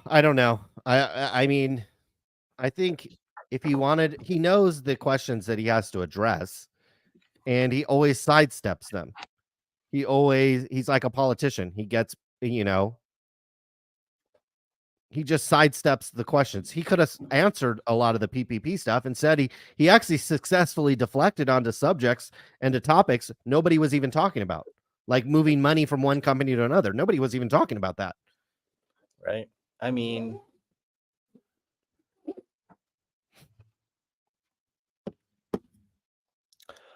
I have an idea in mind for sports card content. Maybe I'll mention it when I try to hop back on here, but I just think it would be great content to have Mojo on, I heard about Great Creator today. I heard about Jeff Wilson. But what do these guys actually bring to the, like what do they bring? What do they bring? Like, we know Jeff has a card shop now, so he has to worry about his allocation. He can't say anything negative about the Topps company. We know he's never going to say anything negative about them ever, because he can't. Oh, we have Christine on. Why don't you go jump in the car? You talk to Christine. I'll try to hop back on in a sec. Okay, thank you, Christine. Thank God you're here. You're going to save the program. How are you doing tonight? It's echoing and it's repeating what you're saying, and I'm on a. That might be are you smoking marijuana tonight? Is it the marijuana? No, it's actually hesitating, and it's. I wish I was. I wish I built a time machine, went back to the 90s and did coke. And did coke? Why can't you do coke now? It's not the 90s. Plus, I was bald when this chat started. Holy shit! You're a bard. Oh, yeah. I didn't think he was going to stop. You didn't think he was going to stop? Yeah. Like, what do you think about? What kind of T-shirt do you have on there? What is it? Chili's. Oh yeah. Okay. Now I recognize it. Now I recognize it. So yeah, what are your thoughts on things, Christine? I know you were listening to Rob Veras. He had a mouthful of things to say. You don't necessarily have to comment on that, but what's your thoughts tonight? Why don't you, bring some reason to the program since it got veered off course there. Are you ordering coat? Like, is this your coat dealer? Could you drop the link in the chat again? I Yeah, why can't not? hear and it's echoing and there's a All big right. delay. Okay, And I'm I'll gonna call kick right you off. back. I'll kick you off and then come back on. Okay, folks, it's just me and you. This has been a hell of a dumpster fire tonight. First, we obviously had me solo. Again, normally I come into these things and I am very ill prepared to come in. I'll drop the link in the chat. Anybody can call in. Doesn't necessarily have to be Christine, although we are interested in. Oh, she's gone. Never mind. I thought she was back. Normally we have super producer Tim manning the chat. Oh, we do have Dave Snyder. Dave, what's up, my man? How are you? Hey, my neighbor's going to be on if she gets back in the stream. Oh, really? Yeah, she's about 20 miles away. Actually, she's up there. Really? Really? Yeah. Old guy fondling cardboard in the basement in a card room all by myself. This is every man's dream. Oh, I love Rob. Good interview, but man, the guy is just so positive. It's like watching watching a surfer on sugar for hours. Sure. But a nice guy nonetheless. Definitely very nice. Hold on, I'm gonna add Christine. Hey, Christine, here she is. Do you have your audio issues worked out? Yes. Can you hear me? Okay. Yes, and I also have Mr. Esslinger as well, it appears. How are we, sir? He's got a whole crew. We're just gonna bring everybody on. Hey, hell, this is kind of crazy. What's up, guys? Let me put my light on so you can see me. Oh, please guy. don't. This guy. I watched your YouTube video. Yes. How are we doing?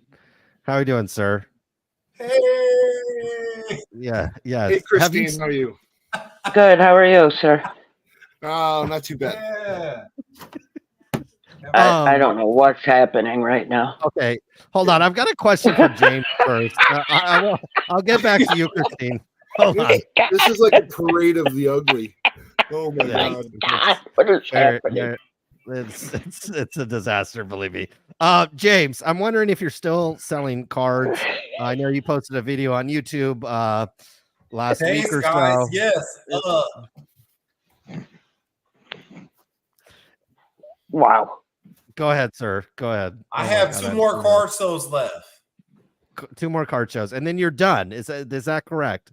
Oh, well, I plan on selling my whole collection by November 1st, and then I'm going to buy a couple acres to farm. With the card money, you're going to be able to buy a couple acres, or is this separate?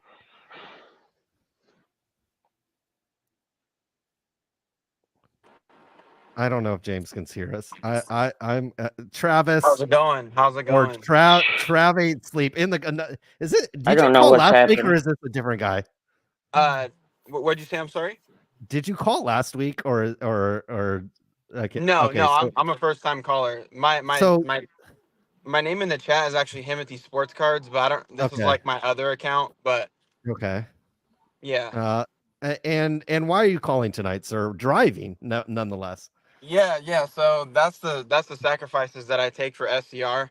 Thank you. You know, I think that it's mandatory to watch SCR while you're driving. Honestly, I think that it's definitely a good addition, and kind of will help you keep focused on the road. So, I just was listening to Rob yap nonstop.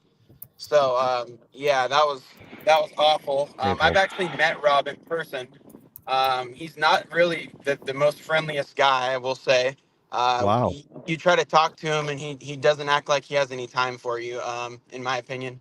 And I just think that he thinks he's Hollywood. So I don't know. I honestly don't fuck with Burbank sports cards. I think their cards are overpriced as hell. And I think that eBay is the winner all day because you don't got to travel because I'm from Bakersfield. You don't got to travel 2 hours to go to fucking LA to look at some overpriced sports cards. Sorry for cussing, but it's perfectly fine at this hour. So you're from Baco. I hear that's one of the STD capitals of California. Have you been able to avoid catching the diseases that are going around in Baco. Oh yeah. So funny story. My Lord. unfortunately my some of, not going to disclose who, but people in my family have gotten it. So I will say that I've stayed clean. I've stayed completely clean of it. I have a girlfriend, so you know, me and her, we are both, you know, very clean. You know, I did what I could to try and stay away from all that crap and do my research before I would, you know, get a little intimate with a girl, because I feel like a lot of these dudes just be like, ah, fuck it, no condom. I'm like, bro, are you serious? Like, you're gonna get yourself a baby. You're gonna get yourself Sure. like, nah. It's just not like, I'm only 21, and I try and flip on eBay. Like I buy tons of cards and stuff like that on eBay. But I'm just saying, like, I don't have the money to be putting in a kid right now. I work at Starbucks. I'm a supervisor, and I flip cards part time. You know, so Okay. yeah. Can I say something? Yes, Yeah, let me Christina, hear it. please. I I listened to that man talk since last Thursday, and all he did was stick up for people, Yep. like Jeff Wilson, and he had the audacity to say that you guys go on too long about something. Well, he didn't even take a breath. He needed an oxygen tank, so that's hypocritical right there. And I saw a few people in the chat. He does have a lot of negative feedback on eBay, and I have ordered cards, and they put them all in one holder with no protection. And if they're shit or not, he doesn't care. So let's forget about that guy, because I'm half asleep right now. So let me wake up. I ordered 2 boxes of 1988-89 OPG stickers on eBay. Okay. Okay. And am I allowed to say the seller after I tell this story?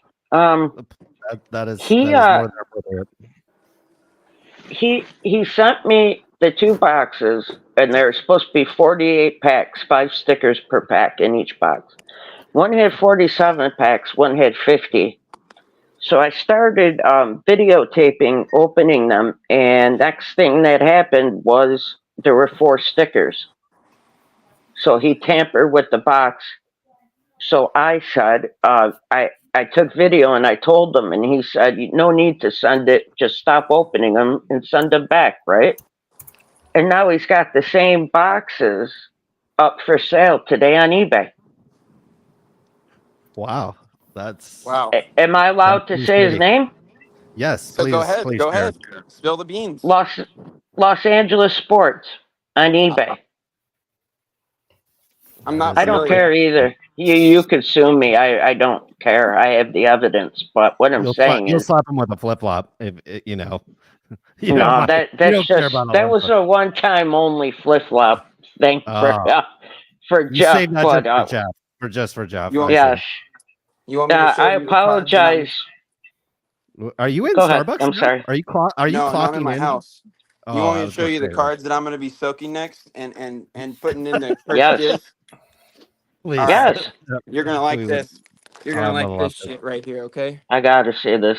All right. All right. So I, as bought into Cards HQ breaks, not really, but and then here's this Bryce Young. It's all fucked off, but it's all bent, and it's got like Okay. a, yeah, it's not good. But yeah, I'm gonna be soaking this one for about 2 months. I'm gonna definitely try my best to make sure that it's all good to go for Yes. PSA, and hopefully that they don't deactivate my submission. I wish you the best of luck and with the soak and keeping your PSA account activated, since Absolutely.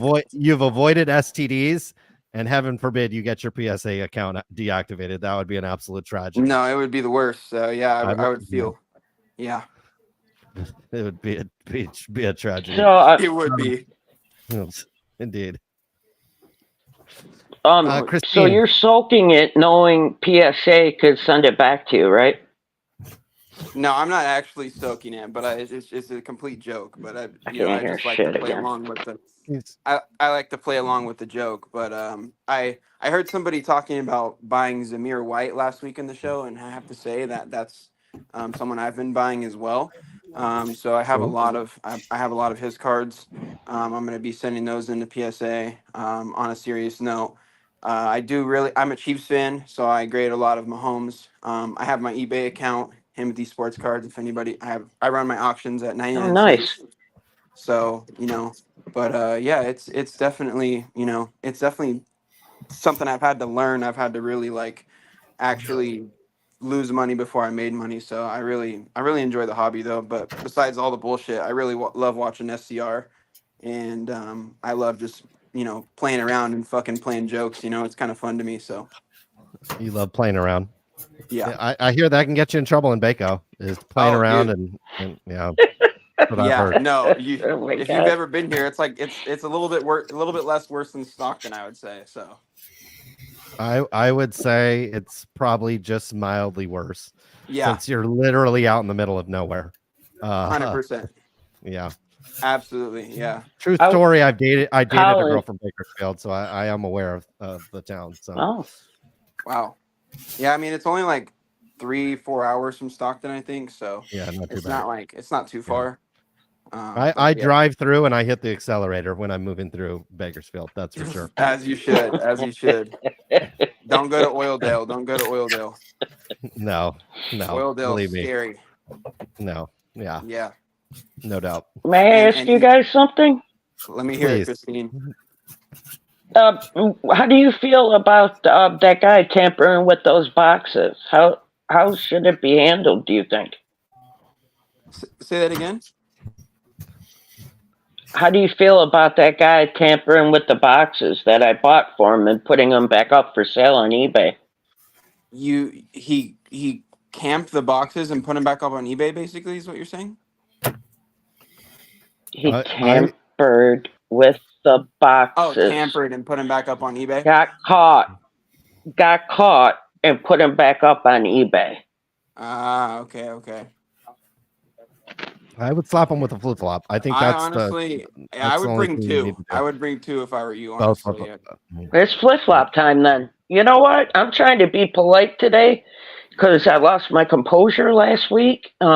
Excuse me, but I feel like losing my composure again this week, if you want the truth, because this guy went on and on for an hour about how he likes to give Jeff Wilson massages and little tiny kisses on his cheek and this and that, and went on and had nothing bad to say about him, knowing damn well about what he has done to the hobby. And I admire what he's done with his business, but I could give a shit about him anymore if you want the truth. I'm not ordering from him. I don't want to see his store. I could care two shits about his stories. I just, my God, I never wanted smelling so bad in my life, but I thought Ryan would grill him on the Jeff Wilson front in the back. Clearly Ryan is compromised. Just a single can of Coors Light and maybe even a Will Grier card, and Ryan lobs softball questions to Rob for the entire evening. I'm sure Ryan will be editing content and throwing that up, so maybe he'll make $25 off of his little sucks fest. I think Christine has frozen. Trav ain't sleep. Are you there? Are you there? Believe me, we're not going anywhere tonight. It is going to be an all-nighter here on Sports Card Radio. We still have to recover from the 9-hour ad that we were forced to watch with Burbank Sports Cards. So we do a plan to attend the card show, but at least at least we don't necessarily have to hear the Trav ain't sleep. What are you doing tonight? Is your girlfriend coming over? Does she live with you? She lives with me. She lives with you. Yeah, So yeah. how long have you guys been dating? We've been dating almost 2 years, so Almost 2 years. So when are we, gonna take things to the next level? 2 years Propose? is, yeah. When are we gonna move? Are we moving it to that stage, or are you still trying to figure that out? No, I 100% know that she's the one. So I've Okay. already got plans to propose to her. I've already got Okay. plans. I've been looking at rings lately. So I definitely it's something that I've definitely thought about. And I don't think that there's anyone else that I ever want to be with. So I've dated, and I've been with other girls. So I mean, it's been a bad experience for me with other people, but with her, it's been different. So I mean, I don't want to like let go of that. You know what I mean? So, but she doesn't have an STD, which is a positive for sure. Which is great, yes. Which is amazing. So and I feel like me tonight, I'm only just gonna be chilling. I was just gonna watch some SCR. I got off of work earlier. Maybe throw down some drinks real quick. Whatever the night brings for me. Maybe spend some money on DC Sports 87, but we'll see. Okay. Wow, that is quite lovely. That's great. I'm happy for you. Indeed. I have a question. The Burbank guy isn't coming on the sex bus, is he? I would hope not. Because that will kill every. Never mind. I'm going to stop right there. Well, I mean, I couldn't take that. On a sex bus. Okay. Well, if that's the case, we definitely need some females if it's going to be a sex bus. So, I want to go on the sex bus, but I'd like to vote Burbank cards off the bus. Okay, so he's not invited on the bus. That is God Almighty. Could you imagine? What about Travis Sleep? If he brought his girlfriend, could he come on the bus? Hell yeah. Would you share your girlfriend? Would you share your girlfriend with Tim? I think the chat definitely. No way, would he? Tim is off limits. He needs to get. He's out of. Tim's a madman. Let's just say that. Okay, that may be a deal breaker. We'll see. We'll have to ask Tim next time he's on the show. If I think that so. is okay. Yeah, I think so too. Tim's a madman. I've been wanting to call in the last couple of weeks because this is the first time you guys have done call-ins, but I've been working and stuff, so it's finally nice to actually call in. The show kind of took a little bit of a turn tonight that I did not expect, so it's just kind of crazy.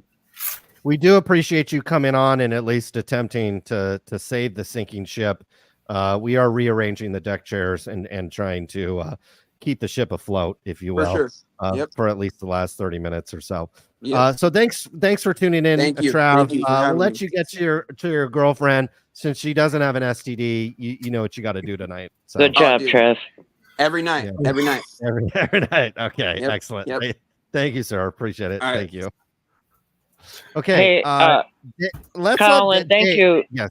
Okay, Christine. Thank you for letting me be on tonight. I appreciate it. Where are you going? Are you leaving? Nowhere. I thought you wanted me off the screen. No, I think you're at this point you're more or less a permanent member of the show. So thank you. All right then. I think we kind of need you at this point. I'm just getting started then. Are you drinking tonight? Is there any I don't drink. Really? No. Like when you went to the Bruce Springsteen show, are is it a joint or is it just pure nothing? So just what gets you off? What gets you off in life these days? Slapping people with flip flops, or no? That's pretty private question, but really, I don't know. I enjoy life. I enjoy going to concerts and collecting cards, going out with my family, my friends, having a good time. I just like to enjoy life. I've done my partying. I'm 51 now. I've done it all party-wise. So I party with rock stars. I partied like a rock star. I've met Springsteen like 3-4 times. I've done everything I've ever wanted to do. I'm blessed and I'm grateful. So I just live my life. Okay. I have no one to answer to, and I do what I want. Okay. Well, we're all happy about that. That's for sure. Mr. Dave Snyder, what would your wife think about? You're on. It's I think it's 10:30 where you are, and what would your wife think about you? You know, we're talking with young men from Bakersfield about STDs. We're talking about Christine partying and you know, getting off in life. Jesus. The best part of this is seeing the comments roll through underneath us. And, I can't see anything. Well, and quite honestly, sitting back just listening to this, I can almost imagine what you guys must be saying when you see this stuff scroll underneath. It's hilarious, and you know, I throw up some 3x5 cards with some comments on it every once in a while because I didn't want to interrupt that, because just watching some of the stuff that people will say just amazes me.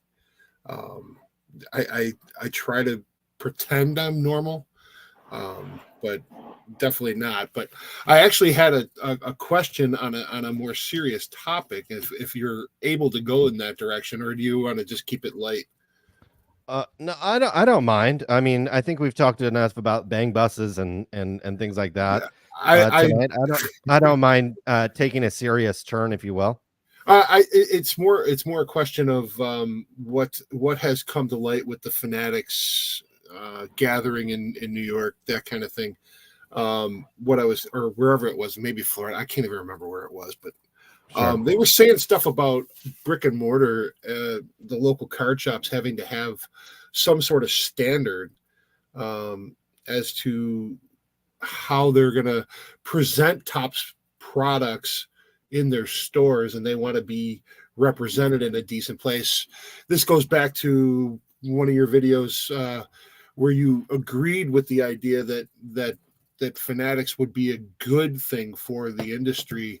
And what I'm wondering is if that's the case, if it is good for the industry, does that mean that some of these stores are going to have to clean up their act to keep allocation? And if that's the case, then it looks like, and because Christine and I basically live within 25 miles of David Adams Card World, the actual brick and mortar store, I actually live with like 7 miles away, and I've walked through that place, and it's a dump. It's an absolute dump. Now, their social media platforms, they've grown really well in that case. There was allegations of PPP money, where they purchased a home in Clarence, New York.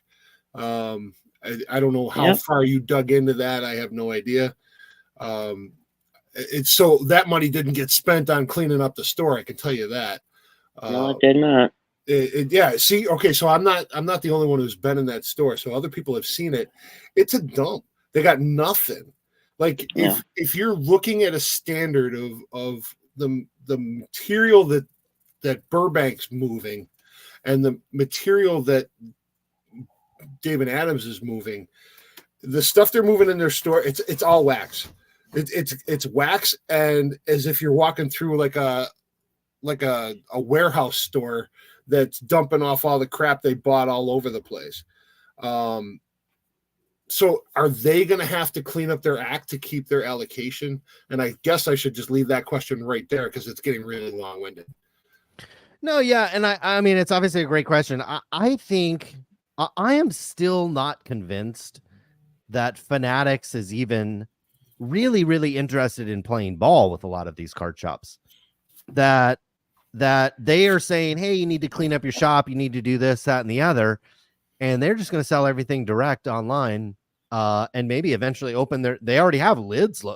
Lids, I believe, is already owned by Fanatics, and I've been into a Lids recently, and I've seen cards in there.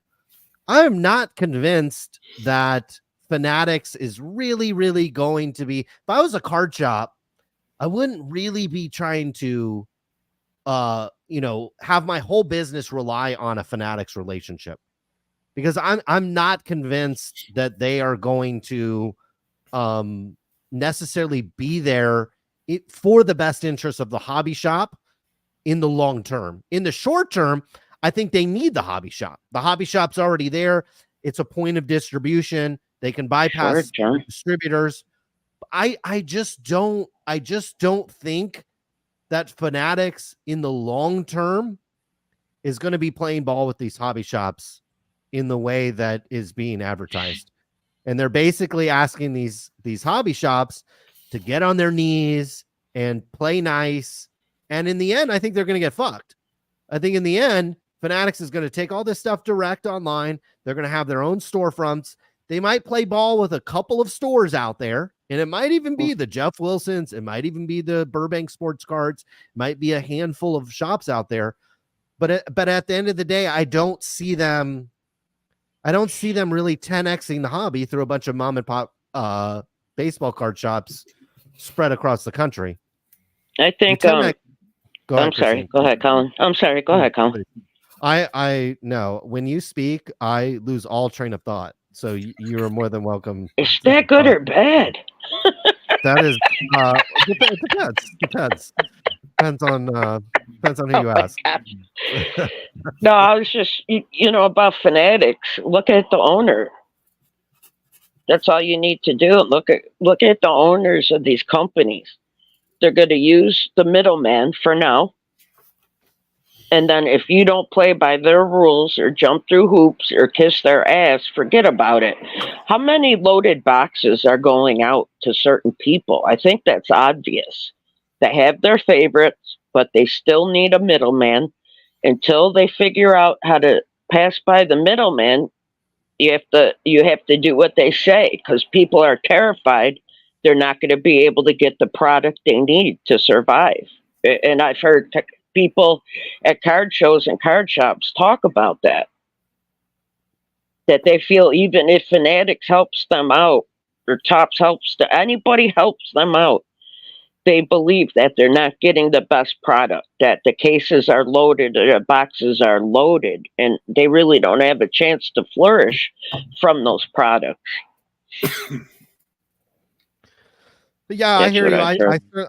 I certainly wouldn't trust Fanatics. There's certainly not a lot of mom and pop sports fan memorabilia shops out there. You know what I mean? There's not a lot of like places where you can go get a 49ers t-shirt or a Buffalo Bills t-shirt. You know what I mean? And it was sure. And so like I really don't think that Fanatics in the long term is actually going to play ball with these shops over the long term. Maybe a handful of them, maybe the ones that do basically get on their knees like somebody at a P. Diddy party or something like that. But other than that, gotta diddy them. You gotta diddy them. Yes, you gotta. Would you diddy? Here we go. Oh shit! Here we go.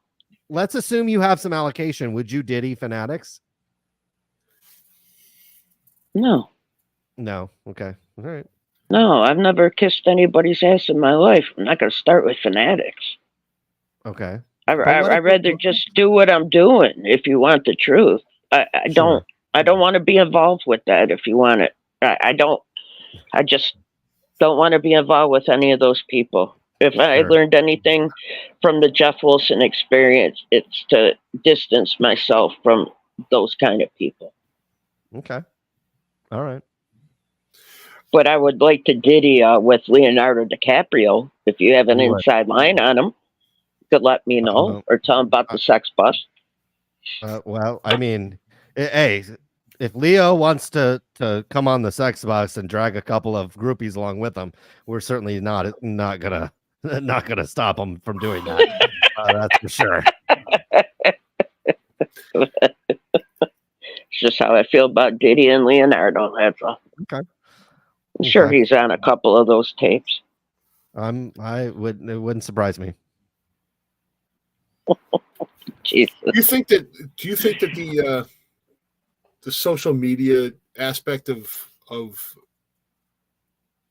any business, any local, let's call it a local card shop thing, do you think that's going to play into it for everybody for the most part? What do you mean? Sorry, say that again. I'm just kind of. Hey, what's up?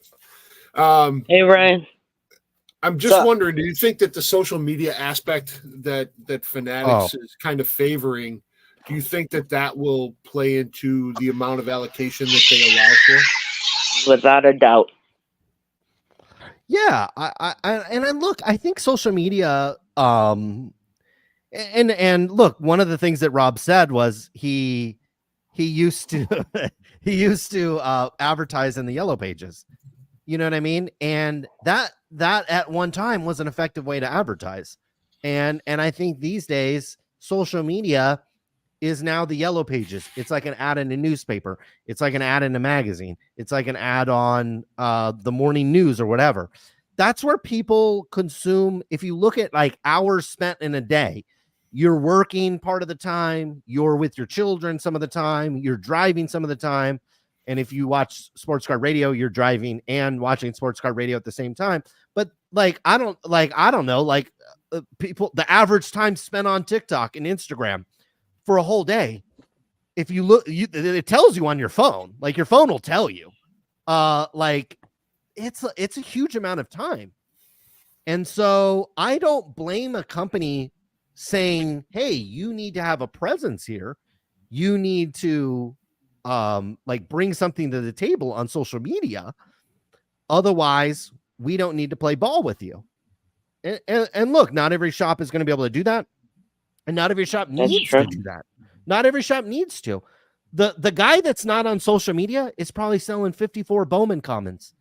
You know what I mean? Like he doesn't need 2024 Top Series 1 to keep his shop open. He's already got things going on. So that's, hold on. I've got Jeff's accountant. I have Jeff Wilson. I think this is Jeff Wilson's accountant on the line. Jeff, how are you, sir? Oh no. He's going through the books, I think. Taxes were due a month ago. Jeff's accountant, were you able to get those turned in on time, or? Yes, I did, and I can tell you that it all exists offshore. Take that how you will. So it's all offshore. Okay. Yes. Russian oil money, to be exact. Very, very nice. What do you think about Jeff Wilson's wife? I don't think I've ever seen a picture of her, but she's probably a 10 out of 10. Okay. Could be accurate. Cards HQ, is that screwing up Jeff's books, or is it making it better? Who really knows at this point? We'll find out in a year if he's still open. We'll find out. It sounds like you have a shower on in the background. Are you currently showering, or what are you doing right now? No, my Bluetooth earbuds in, so you're probably hearing the background noise.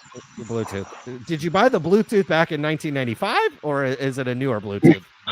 No, they were Cards HQ brand that they give to their streamers and their fans. So I don't really know. I see. I got them for free, actually. That's got to be it. Did you have anything? Did you want to ask Christine out on a date, or what did you have for us tonight?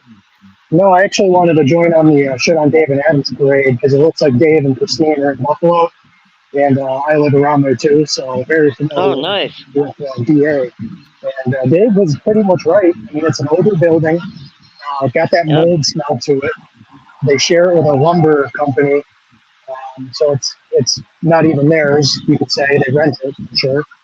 And I don't think they sell a single piece of Fanatics clothing in there. They sell a lot of fake Chinese, non-licensed jerseys. And they, what they'll do is they have the hookup with like the Bills and the Sabres, so they'll get those fake Chinese jerseys signed and then sell them for a couple $100 to make probably 99% profit. That's turned me off a lot from dealing with them. But with that being said, I will be there next week at the card show. If Dave and Christine would want to meet up and talk some shit, that'd be great. That'd be great. Fuck them. I'm not going. Fuck them. Oh, I want to go to talk shit. Yeah, Dave, we can talk shit and get thrown out. It'd be fun. Maybe I could film it and get thrown out. I don't know. Yeah, and then we could sell the clip to SCR. I wouldn't sell it. Are you kidding me? What could they possibly be selling at this show? I said it to these guys last time I was on. I'm geeking out on this big time. I love this show. I love the content. I love the comments, the people. I'm not scared of people ripping me apart. I really don't care.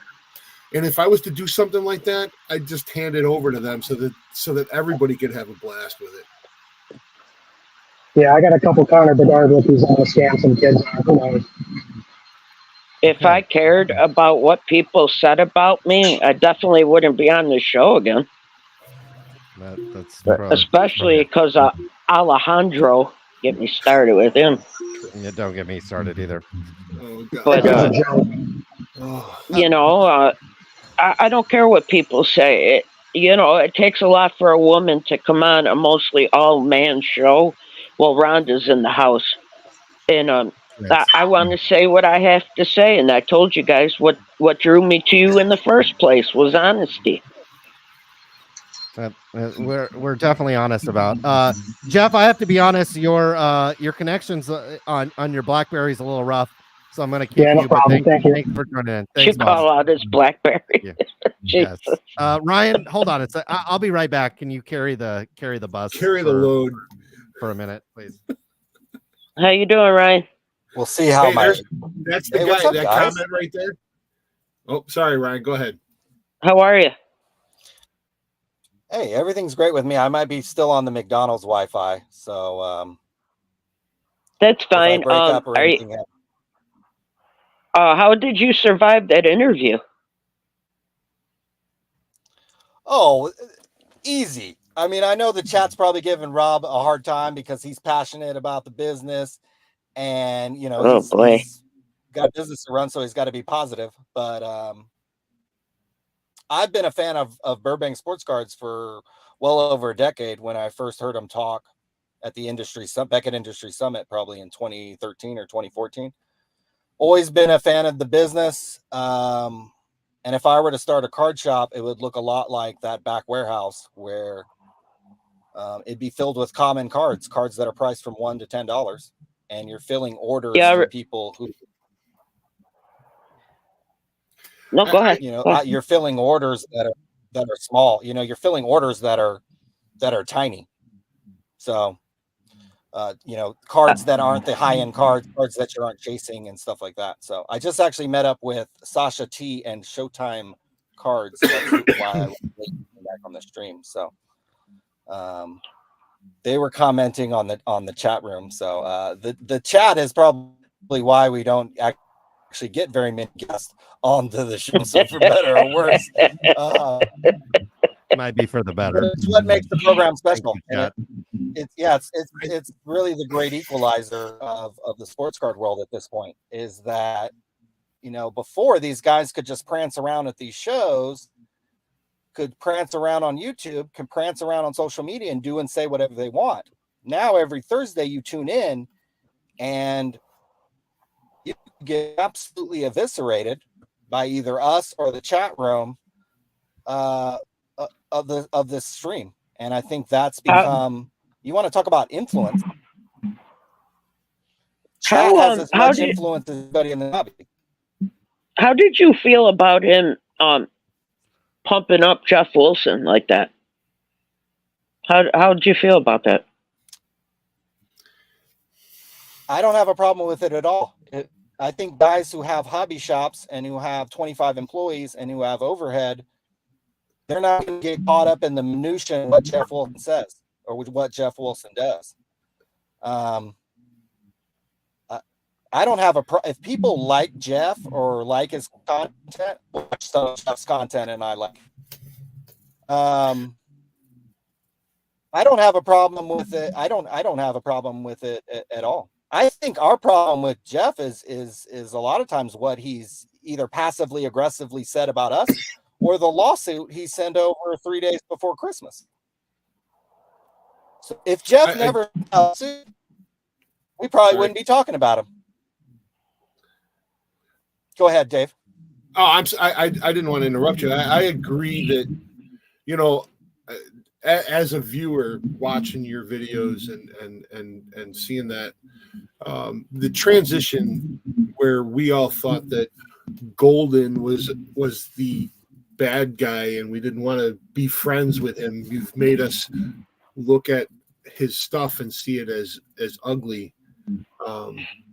But now looking at it from a business standpoint, it makes sense to be in that marketplace and use it for your advantage, regardless of the character of the person who owns the business.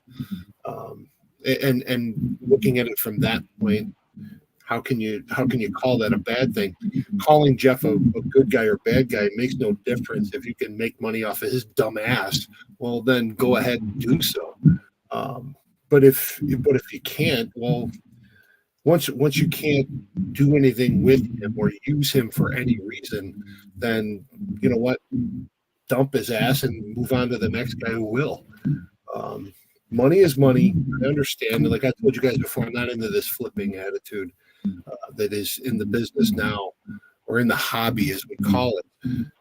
But seeing this change, use what you can to get what you want. You know, and that's about it. But listen, I got to peace out. Thanks, guys, for the spot. I appreciate it. Thank you. And if I make any content, I'll give it to you guys first. Got to roll. All right, my man. Thank you. Before I go, guys, two things. One, fuck Jeff Wilson. Sure. Number two, I sold those cards on Golden when I told you what I had made. But what I didn't know is they charged me a $5 fee for each card that didn't sell over 50. So I called them and I was like, you know, why do you charge that fee? And the girl told me the truth. She said, because we want to weed out people who are selling low-end cards. We want high-end only. And all I said was, why didn't you put that in bold writing? You know, like I would have never, I lost a lot of cards and got killed with those fees. I didn't really make anything and I lost my cards. So I was kind of upset about that. So I haven't bought from them since. But that's kind of bold to say on the phone, you know. Yeah. And I asked her, why didn't you put that in the description? She didn't say shit. I would, here's what I would do.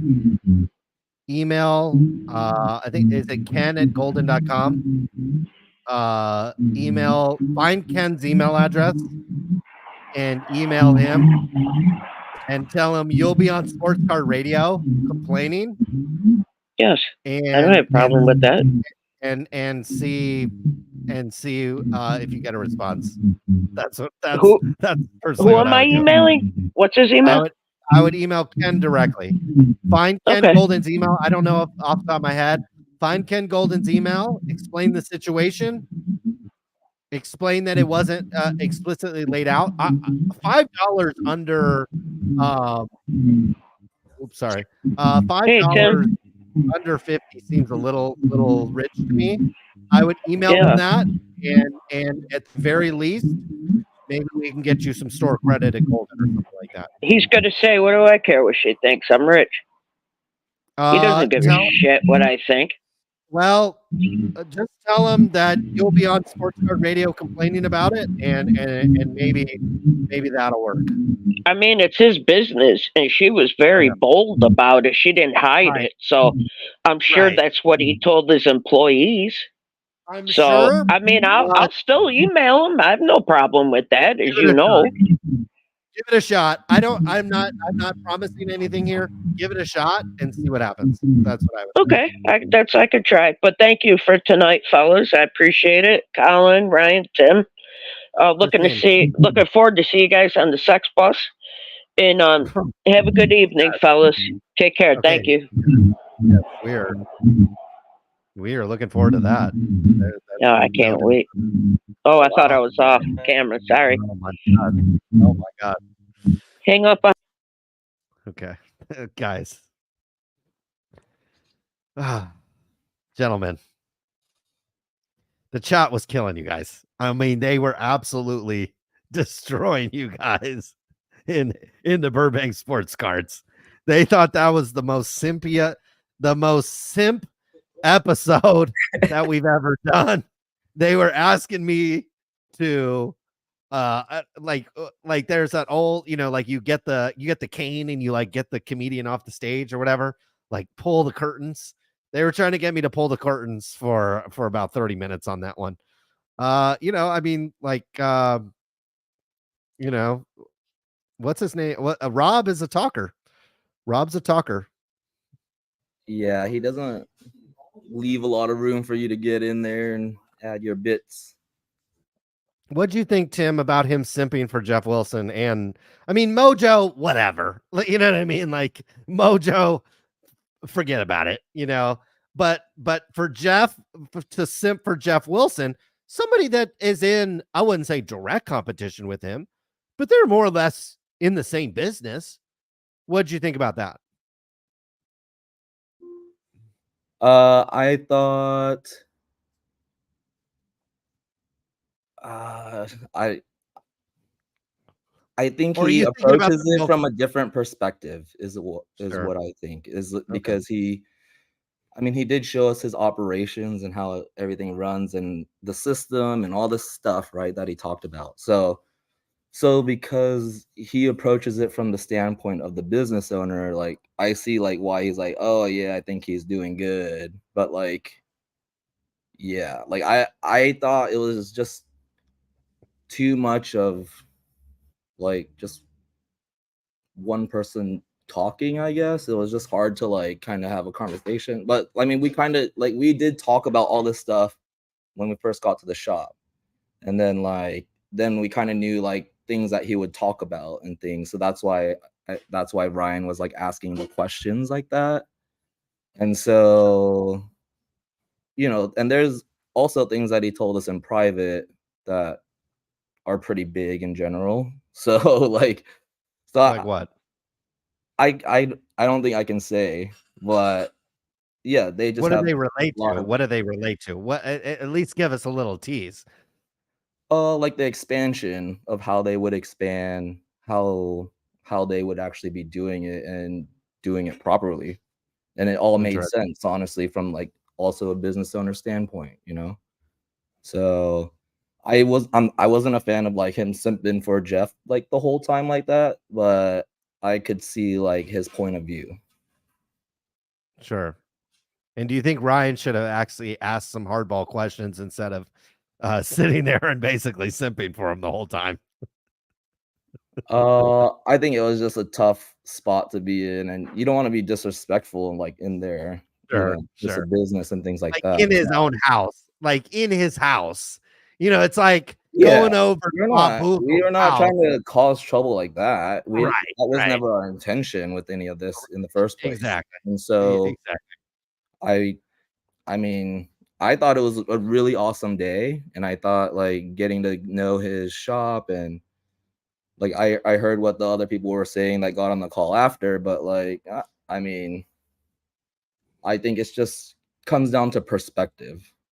So yeah. Sure. It'd be like going over to Bob Boozle's house and saying, damn, your wife's fat as fuck. You know what I mean? Like we already know. He likes that. He likes it, you know? Oh, I see. Well, you know how to treat the wives, you know. You're a man that knows how to treat another man's wife. So maybe I should not be telling you how that all goes. Do you have any plans tonight, Tim? It's Thursday night heading into Friday. I see I'm assuming that's a grinder, since not the app, but well, Ryan's loaded up. I wanted to actually smoke with Ryan before I left, but I had to jet. You had to jet because you had. Do you have previous commitments or? Oh, I have to take my roommate to the airport. Who's in the running for the Olympic race for beach volleyball. They're like neck and neck to make it into the Olympics for Team USA. Wow. In Paris, I think. 3 tournaments left to dictate. Oh, there it is. There it is. Ryan, do you have anything to say to the chat? Because they were destroying you, bro. I saw like the chat a little bit, like what you were popping up on the screen and the little thing. And I was like, oh no, this is not good. Ryan, can you save your reputation, or is it over for you in the sports card world? Oh, my reputation is long gone. So my reputation has been shot for many years. I'm on McDonald's Wi-Fi if I'm not disconnecting, but yeah, we had never really attacked Burbank Sports Cards or did a hit piece on them, so I don't know what tough questions I would ask them or ask him in general, but certainly I'm open to criticism, and the chat can let me know what questions that I should have asked or should have gone harder on, I guess. I'm always open to that. So interviews aren't my forte, that's for sure, but not my normal content that we do. I didn't think it was that bad. The purpose of this trip was just I want to set up a card store with a huge warehouse and slang dollar cards. And we'll never make a video again if I do that. So I'm doing that over here right now. I sold like 4 calls. That's what I'm saying. Cards, and we haven't even promoted it tonight. We don't even promote our stuff on the screen. And I sold 4 cards in the last hour. Ooh, even a $7.99 one. That's a good one. I don't even know what that one was. Oh, that's a baseball one. I have like 5 of those too. So yeah, selling dollar cards is a great place to be. Yeah, you guys can call in. We do have call-in number down below. You can I'm a fan of Burbank Sports Cards. I've been a fan of Burbank Sports Cards I am also over a decade. And we've said nice things about them on this show. And so if I went to check out my cards and did an interview with Tim Getch, guess what? I'd be lobbing softballs at that motherfucker. Yeah. I get it. I'd be impressed with his business. So that's kind of now, yeah. So that's kind of where I'm at. But I understand the criticism, and I accept the criticism, and that's totally fine. And I'm totally here for it. And if somebody likes Jeff or says nice things about Jeff, doesn't bother me. Does not bother me one bit. So I guess that maybe would surprise people. We think everybody should hate Jeff and talk shit on him. And no, people like Sports Card Radio. People don't like Sports Card Radio. There were people in the store today who like Sports Card Radio, and I could tell who maybe didn't. And that's totally fine. Yeah. There are people who don't want to set up at card shows because we're there. So, Justin, how are you tonight, my man? Doing good. All right, so I just had this idea run across my mind real quick.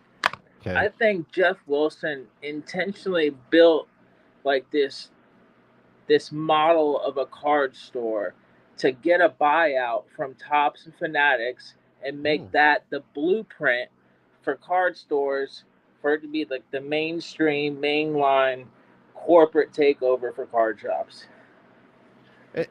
So you think he set up Cards HQ, I think he said he spent $3 million. We'll give or take $1 million or $2 million on that. So you think he set that up in order to get a buyout from Fanatics, who will buy his store and maybe take it over? That's what you're saying?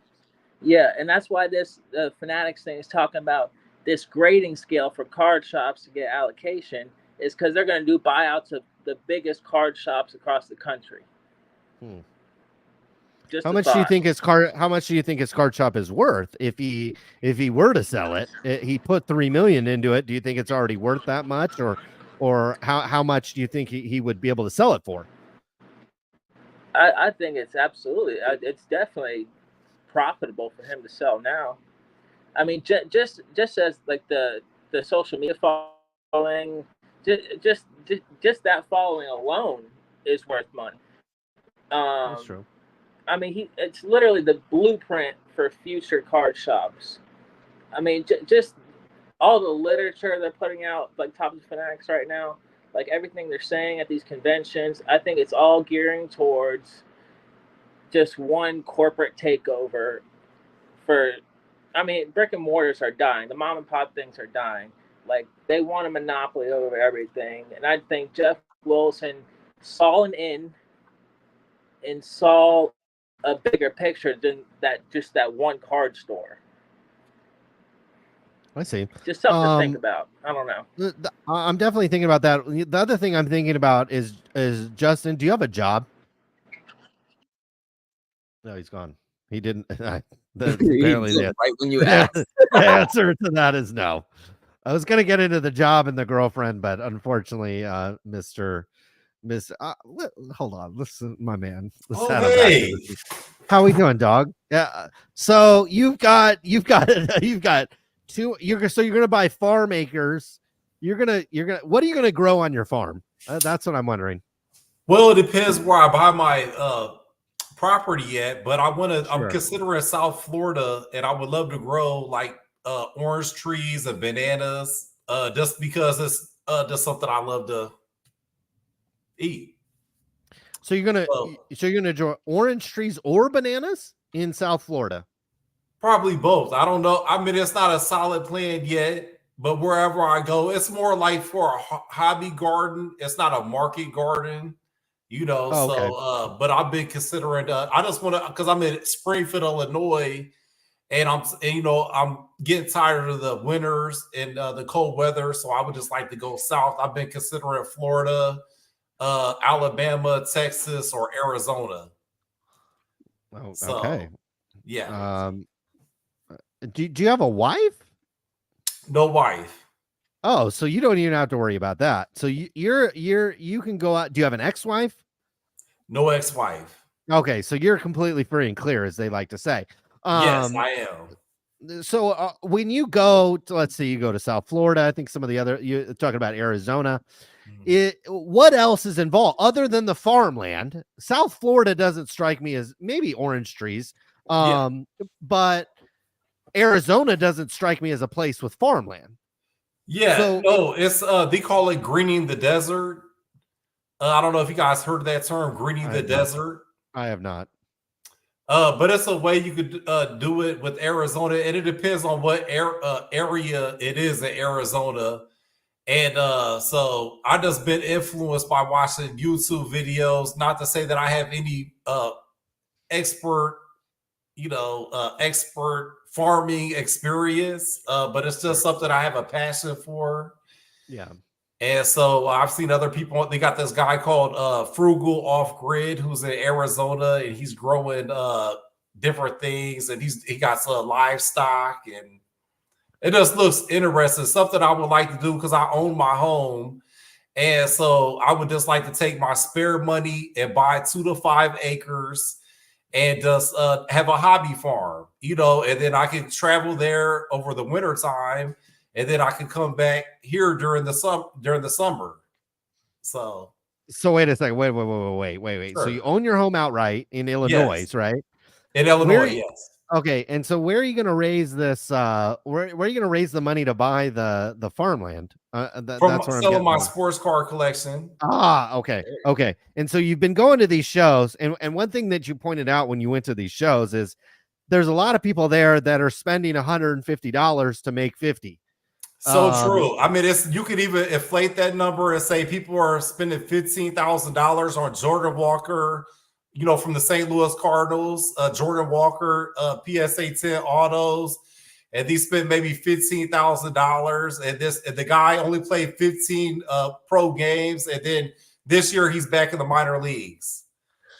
So the majority of the people at the card shows, the majority of the card dealers are losing money. I would say almost every card dealer lost money at the last card show that I went to because, and here's the thing. So if you're buying off of eBay, let's say you buy a card for, let's just say $100, then you have to pay taxes, which is 10%. So then you'll have $110 into it plus shipping. So you might have $120 into a $100 card, and you're setting up at the card show, and somebody wants to buy the card for $80 because they see the comp of the card at $100. So, a lot of people is losing money buying on eBay and then trying to resell it at the card show, which you can do. I mean, you can make money. But nowadays, everybody has their phone on them. You know, they're checking the eBay comps, and they're seeing that this card somebody does bought for $100, and so you know they want to get it less than the eBay comps, and so it's a continuous problem with people who buy on eBay. Which I've done a lot of. I stopped buying on eBay the last couple of months because it's expensive. But I went to the Chicago National the last 3 times they had it in Chicago, and I bought a ton of cards for PSA cards for $5, buy them by the thousands. Plus, I bought large collections and resold them. So I have had a lot of success, but then it's also been a lot of failures as well. And with minimum wage being up to $15 to $20 an hour now, you know, you really need to sell 25. You need to really make $25 to $50 an hour selling sports cars, or it really doesn't make sense from my personal experience. And so are you getting out of the hobby? I know, I understand it from a selling perspective. You know, it's not easy to make money, and you kind of have to go, you know, you kind of have to go all in or all out in terms of making money. Are you getting out of the hobby altogether? Or are you going to stick around? I put all my personal collection cars that I like the best. I put them to the side, and then I have all my other cars I'm going to try selling first. But I have a huge collection. It's like 1.5 million cards. I have thousands of PSA graded cards. I have so much cards, it's unbelievable.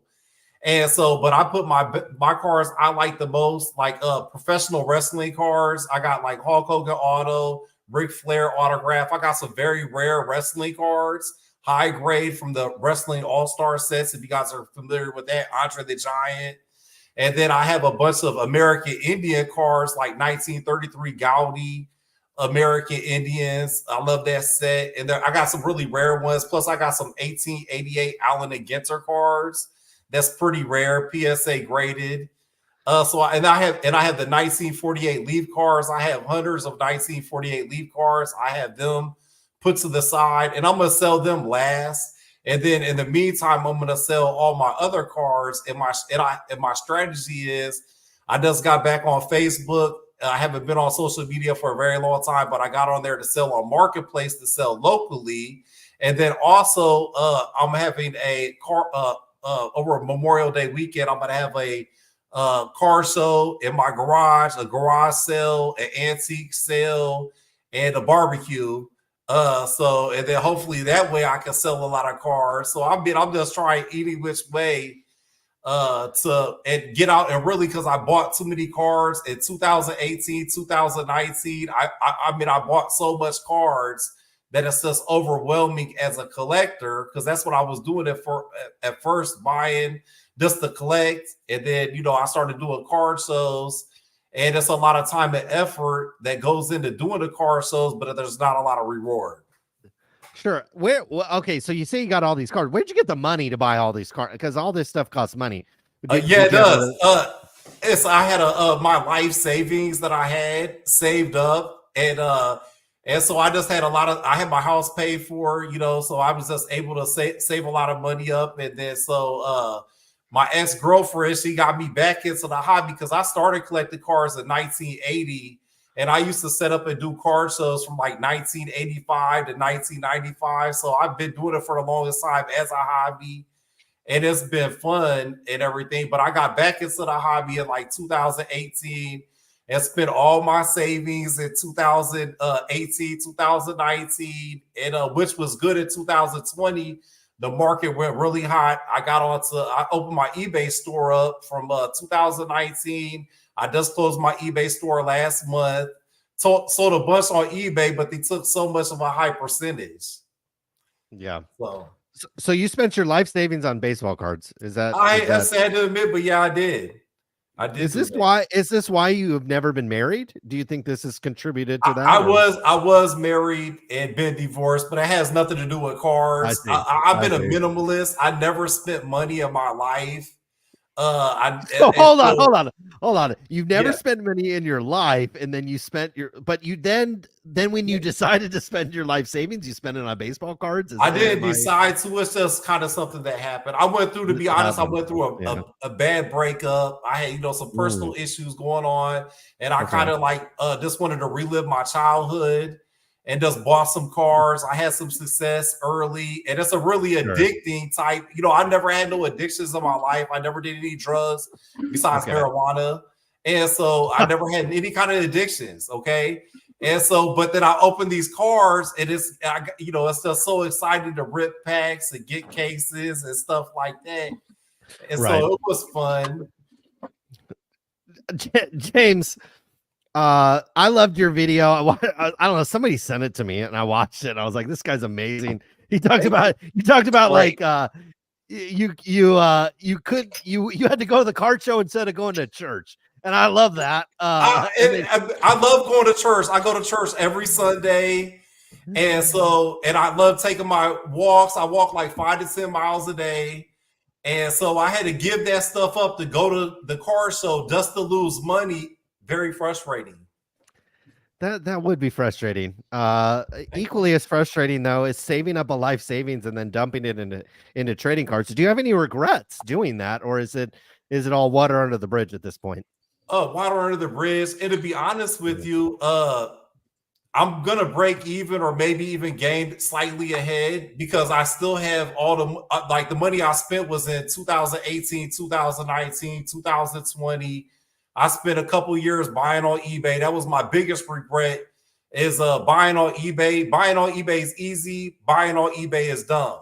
Okay, so it's hard because all the fees and taxes and everything like that. So yeah. I tell you what, Justin, I'm sorry, James, would you come back on when you buy your acreage? I would love to. That's my plan for my YouTube is I want to do an off-grid homestead. Okay, we want you to come back on. I mean, you could check in with us. Look, to acquire acreage, not all of us are Ken Golden and can afford 4.2 acres right off the bat. No, you can, as you're doing your shopping, as you're selling your cards, check in with us again and keep us abreast of what's going on. And certainly if you get engaged or get a girlfriend, we'd love to keep God willing. God willing. Well, God bless you, Mr. James Esslinger. I love your videos. I think that's your YouTube channel as well. I hope we sent at least 5 subscribers to you. And if not, I'll take what I can get. Take what you can get. I love it, my man. Yes. Thanks for coming on. It was a joy watching your video. I love your attitude. I love your spirit. And I do mean that sincerely.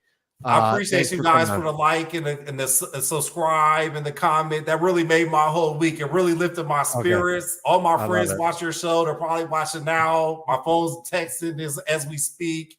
I love it. So I appreciate it, guys. Thank you so much. I'll keep you guys updated on my success with my sales and everything like that. So sincerely, please do. I know we do a lot of joking and fucking around on this show. Please do. And sincerely, God bless you. And you're a great man. And I appreciate you calling in. Thank you. Thanks, guys. Thank you. Guys, I'll be right back. Yeah, I'm back. My phone, I didn't cut out when you asked about the job. It cut out because my phone died. What kind of job you got? Well, I mean, I guess technically you could say I work for myself. I'm a professional poker player. And then I also have a little side card business. You play on Hustler Casino Live or what? Say it again? Do you play on Hustler Casino Live? No, I don't. I have a friend that was just on there that I play with at the Hard Rock. He was just on 2 days ago. Are you in SoCal? Huh? Are you in Southern California? No, I live in South Florida. Is it hard for you to hear me or what? Hold on, I gotta turn you up on TV. All right, say it again. Is it hard for you to hear us? Say it again. Yeah, whether I don't know if it's the phone. Maybe I could turn the volume up on the phone. Let me see. It's like number 5. Yeah, there's not really like a volume option. All right, yeah. Try again. Say something. Test. Hello. Do you have a wife or a girlfriend? Yeah, no, I do. I've got a girlfriend. That's. What does she think about the cards? What does she think about you collecting cards? She's into it. She's like learning all the slingo for it. You know, she sees the eBay money coming in, so I mean that's all fine with her. So she's about that money. Yeah, she doesn't mind. Between the gambling and the sports cards, like we're starting to live a more lavish lifestyle by the day. What stakes poker are you playing? Are you playing tournaments? Are you playing cash games? I played like 90% cash games. I played 2-5 and 5-10 no limit. If there's no 5-10 running, I'll play 2-5.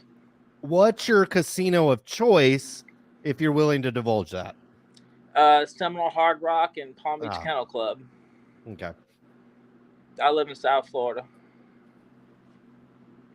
Yeah, we've been there more recently. Not at Seminole. We drove by it. Very, very nice. So you have a job, poker player, selling on eBay. You do have a female in your life. This is a positive. You think that Jeff Wilson is setting up his card shop to sell to Fanatics? Yeah, I mean, I think that's the end goal. I mean, because a lot of businesses, they get into business to get bought out by the bigger business. Sure. You know, that's a whole play in itself. You know, some people's dream isn't to ride off into the sunset and sell cards forever or do whatever it is they're doing forever. They want to get bought out and get into the next thing, the next little vibe, you know, the next thing that they're fanning about, you know, just whatever's hot. They want to get into, get in, get out, make their money and go. And especially with tech investors, you know, whatever is hot at that moment, that's what they get into and get out of. They want to make a quick dollar and go. So it just kind of ran across my mind earlier today. And I was just like, I wonder if that's what his end game is. Get a buyout, get a royalty deal, you know, go travel the country as a liaison or whatever, and just kind of set up these card shops that, you know, they do these buyouts, they do these takeovers. Jeff Wilson goes in, he lays out the, you know, like how, you know, like you know, you buy a McDonald's, you have to follow the McDonald's blueprint. Like, it's your McDonald's, you're franchising it, but you got to follow this blueprint. You know what I mean? Does that make sense? Sure. No, I hear what you're saying. I think that was his plan all along with what's it called? Market movers. I honestly think he said he was a tech investor, so he was going to set up a YouTube channel. He's going to set up market movers, and he was going to be able to sell market movers to Beckett or PSA like Card Ladder did, or to somebody. And then for whatever reason that didn't materialize. And I don't know, the cards is the card shop is a completely different thing. You know, you're buying, you know, if you're Fanatics, you're buying a lot of square footage there that you certainly could have acquired yourself. And you're taking on a little bit of baggage, if you will, as it relates to Jeff Wilson's brand. There's certainly people there that certainly do appreciate what he does in the hobby. Certainly Rob from Burbank Sports Cards certainly appreciates him to a certain degree, and there's other people do as well. But if you are the many people in the chat, you are not a huge fan. Justin, are you going to go play 2-5 tonight, or is this, how often do you splash at the tables? I play every day. So you play every day. I actually already played for 8 hours today. What was the profit and loss? What was I had to stop playing so I could come home to watch SCR. Oh my God. Obviously. Interesting. Wow. What did you have a profit today, or was it a losing session? Yeah, $645 was the profit today. What's the profit? What do you usually buy in for at a 2-5 table? 1,000. You buy in for 1,000. And is there sometimes a straddle in the game, or is it just a straight 2-5 game? Yeah, see, the games I usually play, I mainly play 5-10, and if 5-10's not running, I'll play 2-5. And the 5-10 that I played, it's not a mandatory, but it's like a gentleman's straddle. So that you keep the 25 on, and whenever a new player comes in, like, you know, we tell them, okay, you know, it's not mandatory, but in the spirit of the game, we like to play a $25 under the gun straddle just to keep the action going. because it's a $2,500 cap on the 5-10 game. You know, we can't buy in deeper than that per casino rules because it's a private but not a private game. If that makes sense. I see. What's the rake in that game? What's the rake in South Florida? In the 5-10 games, it's a time flop. We'll do a time flop or like a time rake. So like every dealer change, they do a collection, and at 2-5, it's an $8 cap on the pot. Oh, I see. Oh, okay. Well, that's not in 2-5, $8. I get. I mean, it's $8 capped, or is it $8 every hand? It's $8 capped on the hand. It's a percentage of the pot. It's I think it's like up to 7% of the pot at an $8 cap in Florida. I see. Okay. I believe. What is that? So on 2-5, is the action so great that most pots are? I would suppose you could get, 5. Is this limit or is it no limit or pot limit? It's no limit. No limit. What would you say the average pot size is? I mean, obviously you have your bangers like when there's a banger available, but like sure. $100 to $150 on average. If you don't go to the river, if you get a fold on the flop, it's about $100 to $150. Okay. So there's definitely the poker dream is definitely alive and well still. A lot of people say the poker dreams died, with the computer solvers out there. It's like you can't. It's just too hard. There's too many Euro pros taking over. Right. And especially in South Florida, there's definitely a lot of them. But there's also plenty of recreational money out there of people just coming in.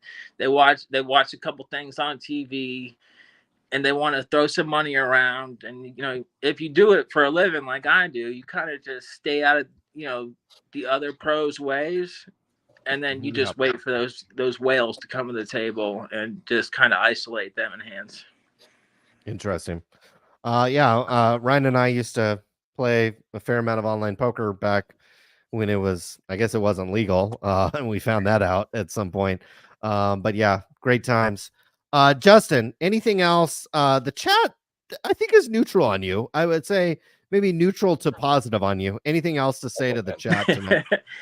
All right. Well, just for the record, I'm not endorsing Jeff Wilson. I'm not saying it's a good idea. I think he's a fag. Sure. But that's just a thought that came across my brain. I just want to throw at you guys, see what you thought of it. Nothing else for me though. I agree. Thank you, Justin. Good luck at the tables. Come back and let us know how it goes. And I might be in South Florida. I was invited to Mar-a-Lago of all places to a Trump event. I don't think I'm going to be able to make it. But next time I'm in South Florida, I'll come. Thank you for Justin. I think he booked out. Thank you. Ryan, it is now just you and I. No Christine. That's bad. No David Snyder. No Tim. Tim had to bounce. He had to give his roommate a ride, I guess. And it's just you. Chad is not happy with you. Chad is not happy with you. I'll sleep and tonight. Somehow you'll sleep tonight. As you dream about what you're thinking about in your $40 million Bel Air mansion, Christine super chatted many times. She wanted the link. She did end up calling in. She said she got tampered product and she needed to call. I think that was Los Angeles Sports on eBay. We'll have to investigate that further. Joe Barrett with the 499 is William here. I want to discuss Barry Bonds with him. Barry Lamar Bonds, excuse me. I mean, there's nothing wrong with Barry Bonds. Aaron Turner with the 499. Jeff fondles pictures of men with the last name Holiday. SCR fondles pictures of men with the last name Franklin. That is right. That is absolutely right. I was actually on the phone today with an investor, and I started talking to him about SCR. He seemed very interesting. So I'm going to talk with him again on Monday. We'll see how things go. We could have a potential investor, maybe not a full buyout for Sports Card Radio, but we could have an investor on the line. We'll see what happens there.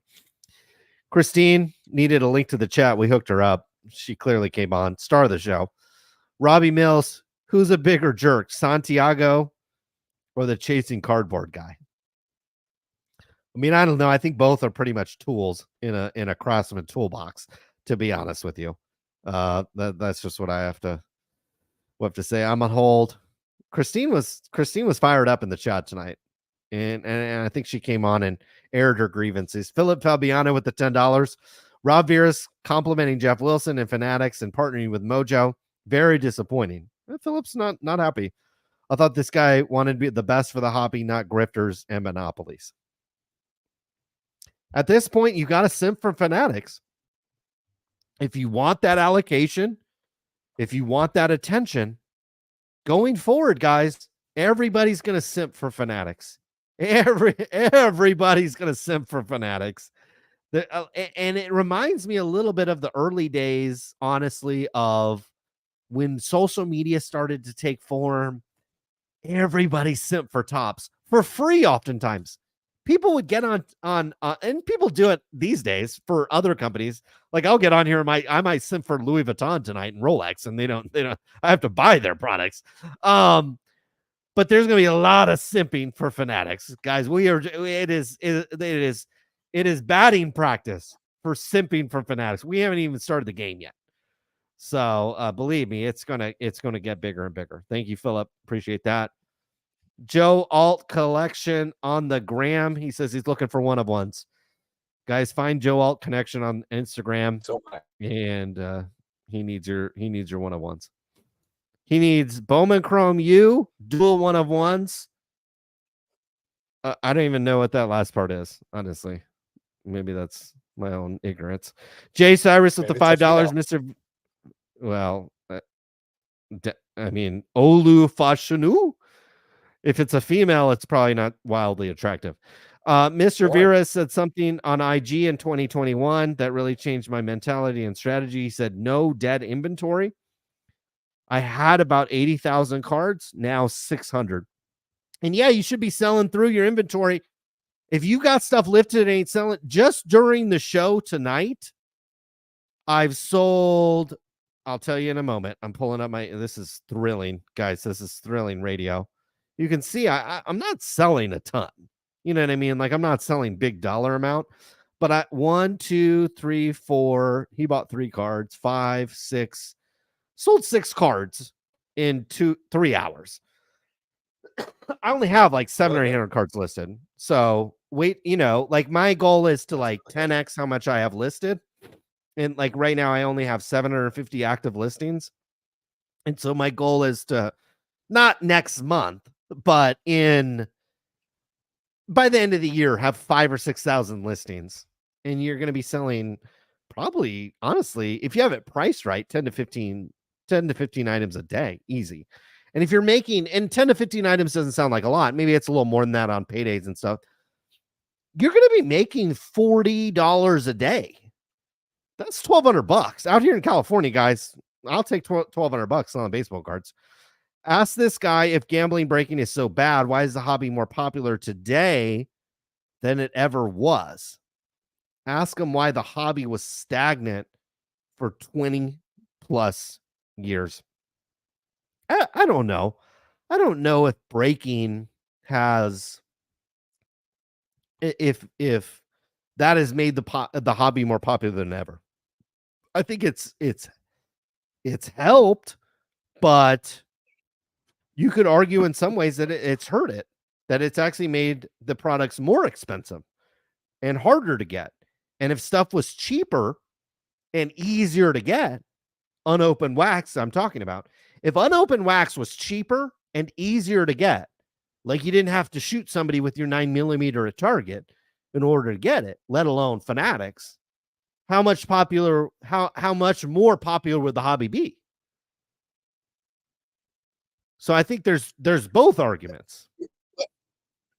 Isn't it just supply and demand, though? I mean, whether they're breaking it, whether people are buying it, whether people are doming the boxes, isn't it all just supply and demand at the end of the day? I suppose so. These boxes would be cheaper if people didn't want the cards. How they're breaking up the cards, I don't know. I don't think it makes it. I don't think it really makes a difference. If the single cards appreciate in value, why wouldn't the boxes go up? What I'm wondering is, since I'm not, and this is with all seriousness, I have no idea if the Coke in the 1990s, Ryan, is the Coke in the 1990s better than the Coke today? Because Christine said she wanted to go back to the 90s and get some Coke. Is the Coke better in the 90s than it is today? I honestly have no idea. I cannot speak to doing Coke in the 90s. So unfortunately, I will not be an expert on that particular topic. Okay. Philip with the $10. How many people listen? Yeah, fair enough. I mean, it's not like people don't do Coke in high school, though. Philip Fabiana with the $10. How many people listen to Jeff's sports card investing advice and now have to suck PPP to make ends meet? I agree. There's a lot of people that share Christine. That's why when Christine came on and said, hey, I lost 6K with Jeff, and people were like roasting her, it's like, you guys don't know how many people share the same story that don't come on a sports card podcast, that got out of the hobby, that might still be in the hobby, but don't talk about it. Tons of people share that same sentiment and that same story. And I think Jeff should address it. Honestly. David Snyder sent the $10, I think, to himself. Nice to meet you. Thank you, David Snyder, for coming on. Wanted to know if he would be at the Dallas Card Show. I don't think so. Rhonda was not a fan of your interview, Ryan. And if there is a sex bus, I don't think you'll be on it, but I'll be on there with Rhonda and Christine. So that'll be your loss. Thank you, Rhonda. I got to hitchhike back to the bus. That's fine. Me and Rhonda and Christine will be on the bus. Maybe Tim. Although I'm jealous. We know how Tim works. David Snyder with the 49. Any update on Tesla and merch? No update on the Cybertruck. Merch I'm working on. And if I get fired, I might get fired tomorrow. And that's the honest to God truth. I might get fired tomorrow. I might quit tomorrow. That's a possibility as well. And certainly if I get fired and or quit, I will have a lot more time to spend on the merch. Both of those things are, I would say, higher than double-digit percentage points tomorrow. So we'll see what happens. So the super chats are appreciated if I get fired. David Snyder, $4.99. Do you collect Fleer? Have you visited? Excuse me. I've been sick for like a week and a half. Have you visited Texas before? Avoid Chicago. Yeah, I don't know. I don't know how David Snyder would answer that. Jason Moran, was Wendy from Breaking Bad based on Christine? I have no idea. I don't watch Breaking Bad. Thank you, Jason. David, any thoughts if Oswald acted alone? Oswald, excuse me. I think he was accused of killing Kennedy, he was accused of killing Kennedy, and then I think somebody shot him. Somebody from the government shot Oswald. Although if we say that, we might get banned. Comedy night tonight. It was a little bit of a cluster F on the show tonight. JQM, thanks for well wishes, fam. My wife is now home and doing better. First chemo appointment tomorrow. JQM 78. Prayers for you. And my grandma, I think, was a 2-time survivor of lung cancer. And we've experienced this firsthand. And we wish you all the best. And we're praying. I'm praying for you. We're praying for you. And I do believe sincerely in the power of praying. And so we are praying for you. Thank you. David Snyder, can we hang out? I think his wife was super chatting. Do you have a Grail card?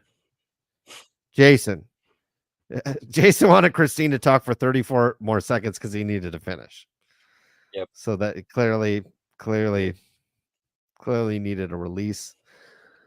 People drive, guys. People drive when they're watching the sports car radio, and they also, do that. Great stream tonight. Thank you. It's a little different every night.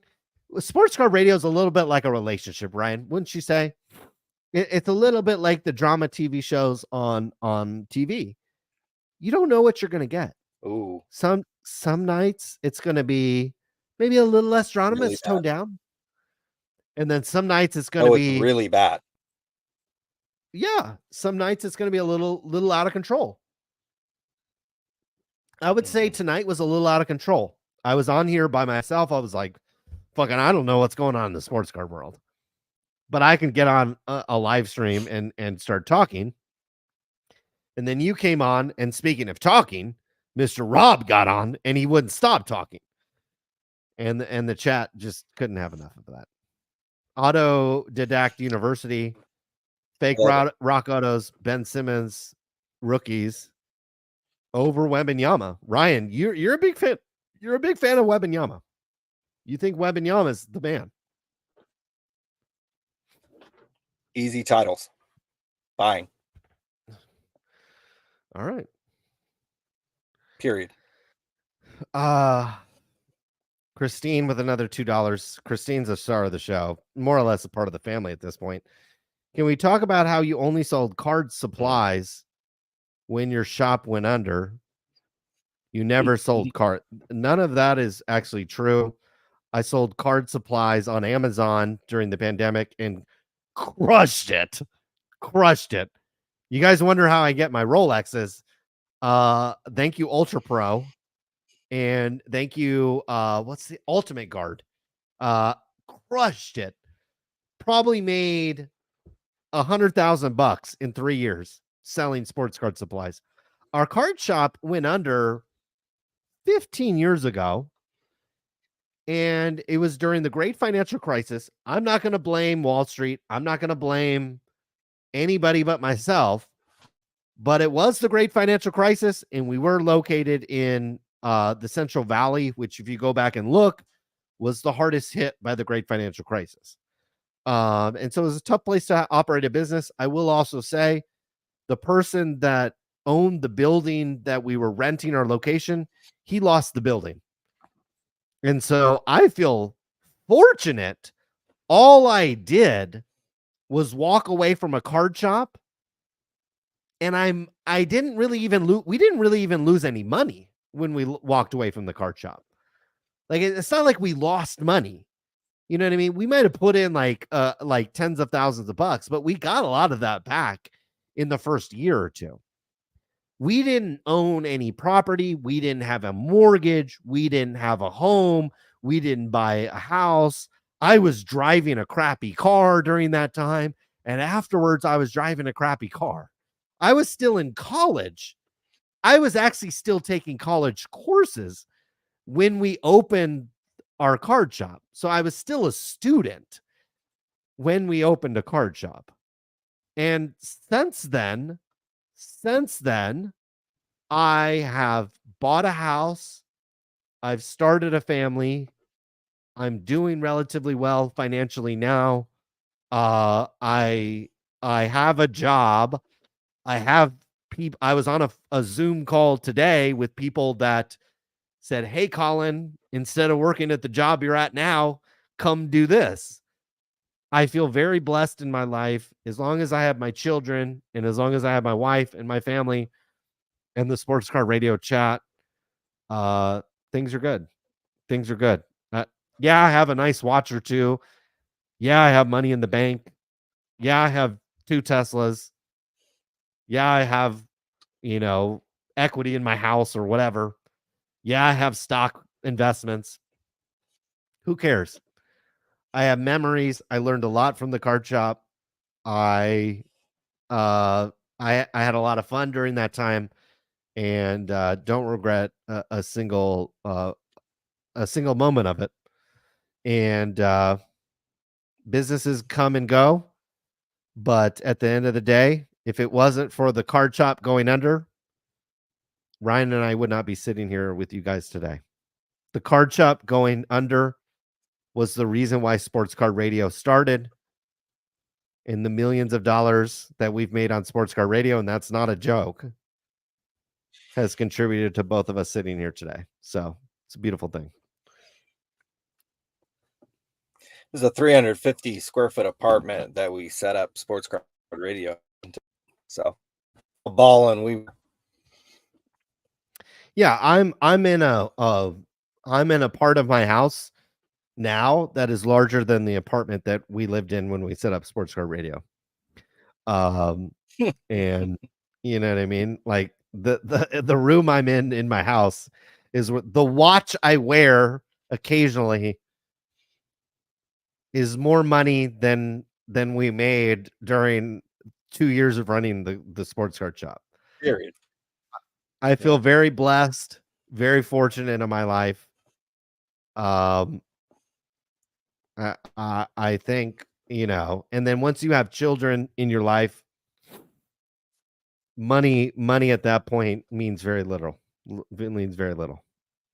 And again, the sports card shop ended and we started sports car radio like a month later. Like it wasn't like a hesitation. It was like, let's start sports car radio. And that certainly was a great that was all your idea.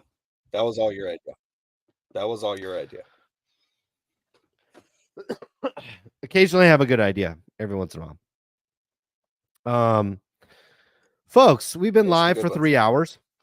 There were some ups and downs during the stream. Ryan, people were not pleased with you. I know you're going back to if you would have told us 15 years ago, we would be sitting here, because what is it? It is about I think we closed our shop August of 2008. I remember the stock market crashed a month or two later. A lot of these kids don't remember the great financial crisis.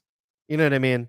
I actually volunteer at a school, and I asked the kids when they were born, and they were born during the great financial. So a lot of these guys talking shit in this chat, they weren't even born. They don't even understand the great financial crisis.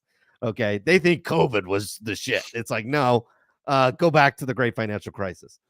And so, like, if 15 years ago we said, you know, I'd be sitting here in a room and, you know, we'd have a safe over here with a few $100,000 worth of shit in it. And in fact, the stuff in the safe is worth more than the house that I'm sitting in, which is crazy to think about. And you'd be in a Tesla on your way back to a Bel Air mansion. I don't think either of us would have believed it. So life is good. Well, credit to you. Good. Credit to you. You had a lot of great ideas. You thought about setting up the podcast. So, yeah, I mean, an idea is only good as the execution. And I would say we're a great team because I have decent ideas, but I think you're a better executor of the ideas. You've been posting the videos to YouTube. You've been posting to the website for a hell of a lot longer than I have. And so ideas are good. Execution is in my opinion, a lot harder. And I think that is why we've had longevity in the industry. And we'll see, guys, 15 years later, is sports car radio still going to be here? I would say probably so. 15 years from now, is Jeff Wilson still going to be around in this hobby? Probably not. Is Mojo Sports going to be in the hobby? Probably not. But sports car radio will be here. Bob Boozle, if his wife left him, will still be here. And a lot of people in the chat will still be here. Because we're the only real ones left. And if you've made it through 3 hours of the chat and it is now 11:40 on the East Coast, 8:38 Pacific time, you're a fucking real one. But we'll let Ryan drive back to his Bel Air mansion, which is I'm not driving. I'm not driving. Somebody else is driving. Okay, that's fair enough. Yeah, somebody else is. You have like a little sugar baby there driving for you, or Okay, fair enough. Okay. If thank God for Tinder and Bumble and Seeking.com. Thank you all for tuning in. I tried to hold it together tonight. My apologies for it going off the rails. Thank you, B. Tho JH for the 690. Not minding the circle jerk. Hinge, also an app. I think Ryan frequents it as well. Thanks for tuning in tonight, guys. It was a wild one. Maybe we'll be back to normal next week. Maybe not. But if we don't get bought out, we'll be back some other time, some other place. But for now, we're out of here. What's going on with that PPP? You done a lot of talking, not a lot to see. Up in the millions like 2.3, but you all got it all getting off scot-free. Try to talk tips like we're talking about stock, but you're talking about men printed on cardstock. When you open your mouth, I take it with a grain of salt. Cause the market's down and yours down, it's all your fault. You ruin the hobby I love with the bullshit. Jeff Wilson. You ruin the hobby I love with your bullshit. Jeff Wilson. Did you dip me out? I think you dipped you out. What you talking about? I don't think you did. Yeah, let's do shake shit like a GOBs, like it's wholesale thing with the mid-FTs. Taking money from the people that pay. Most of them are broke, but that's okay. He's getting money, even better tax-free. Loving all stimulus, the PPP. You ruin the hobby I love. With your bullshit, Jeff Wilson. You ruin the hobby I love. With your bullshit, Jeff Wilson. Jeff Wilson. Jeff Wilson.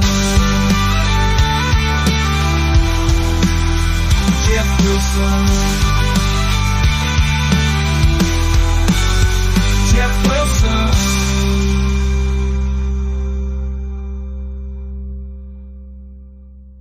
Gotta have one more.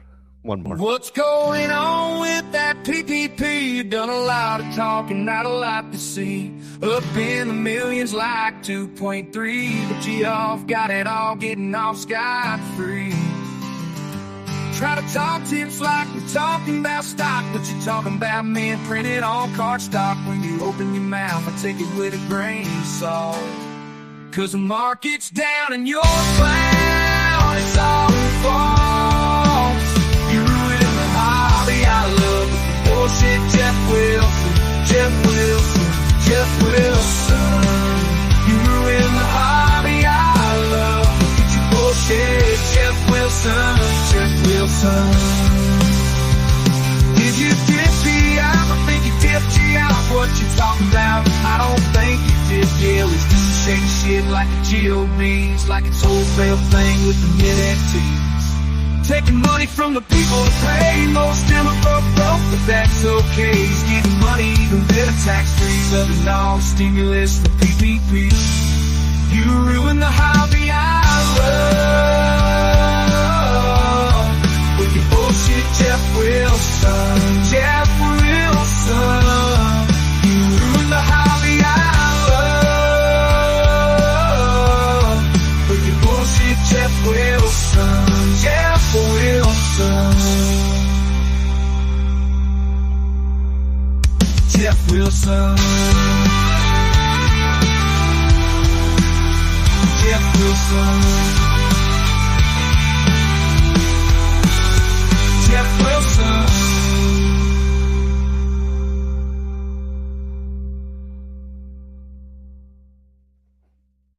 Thank you, guys.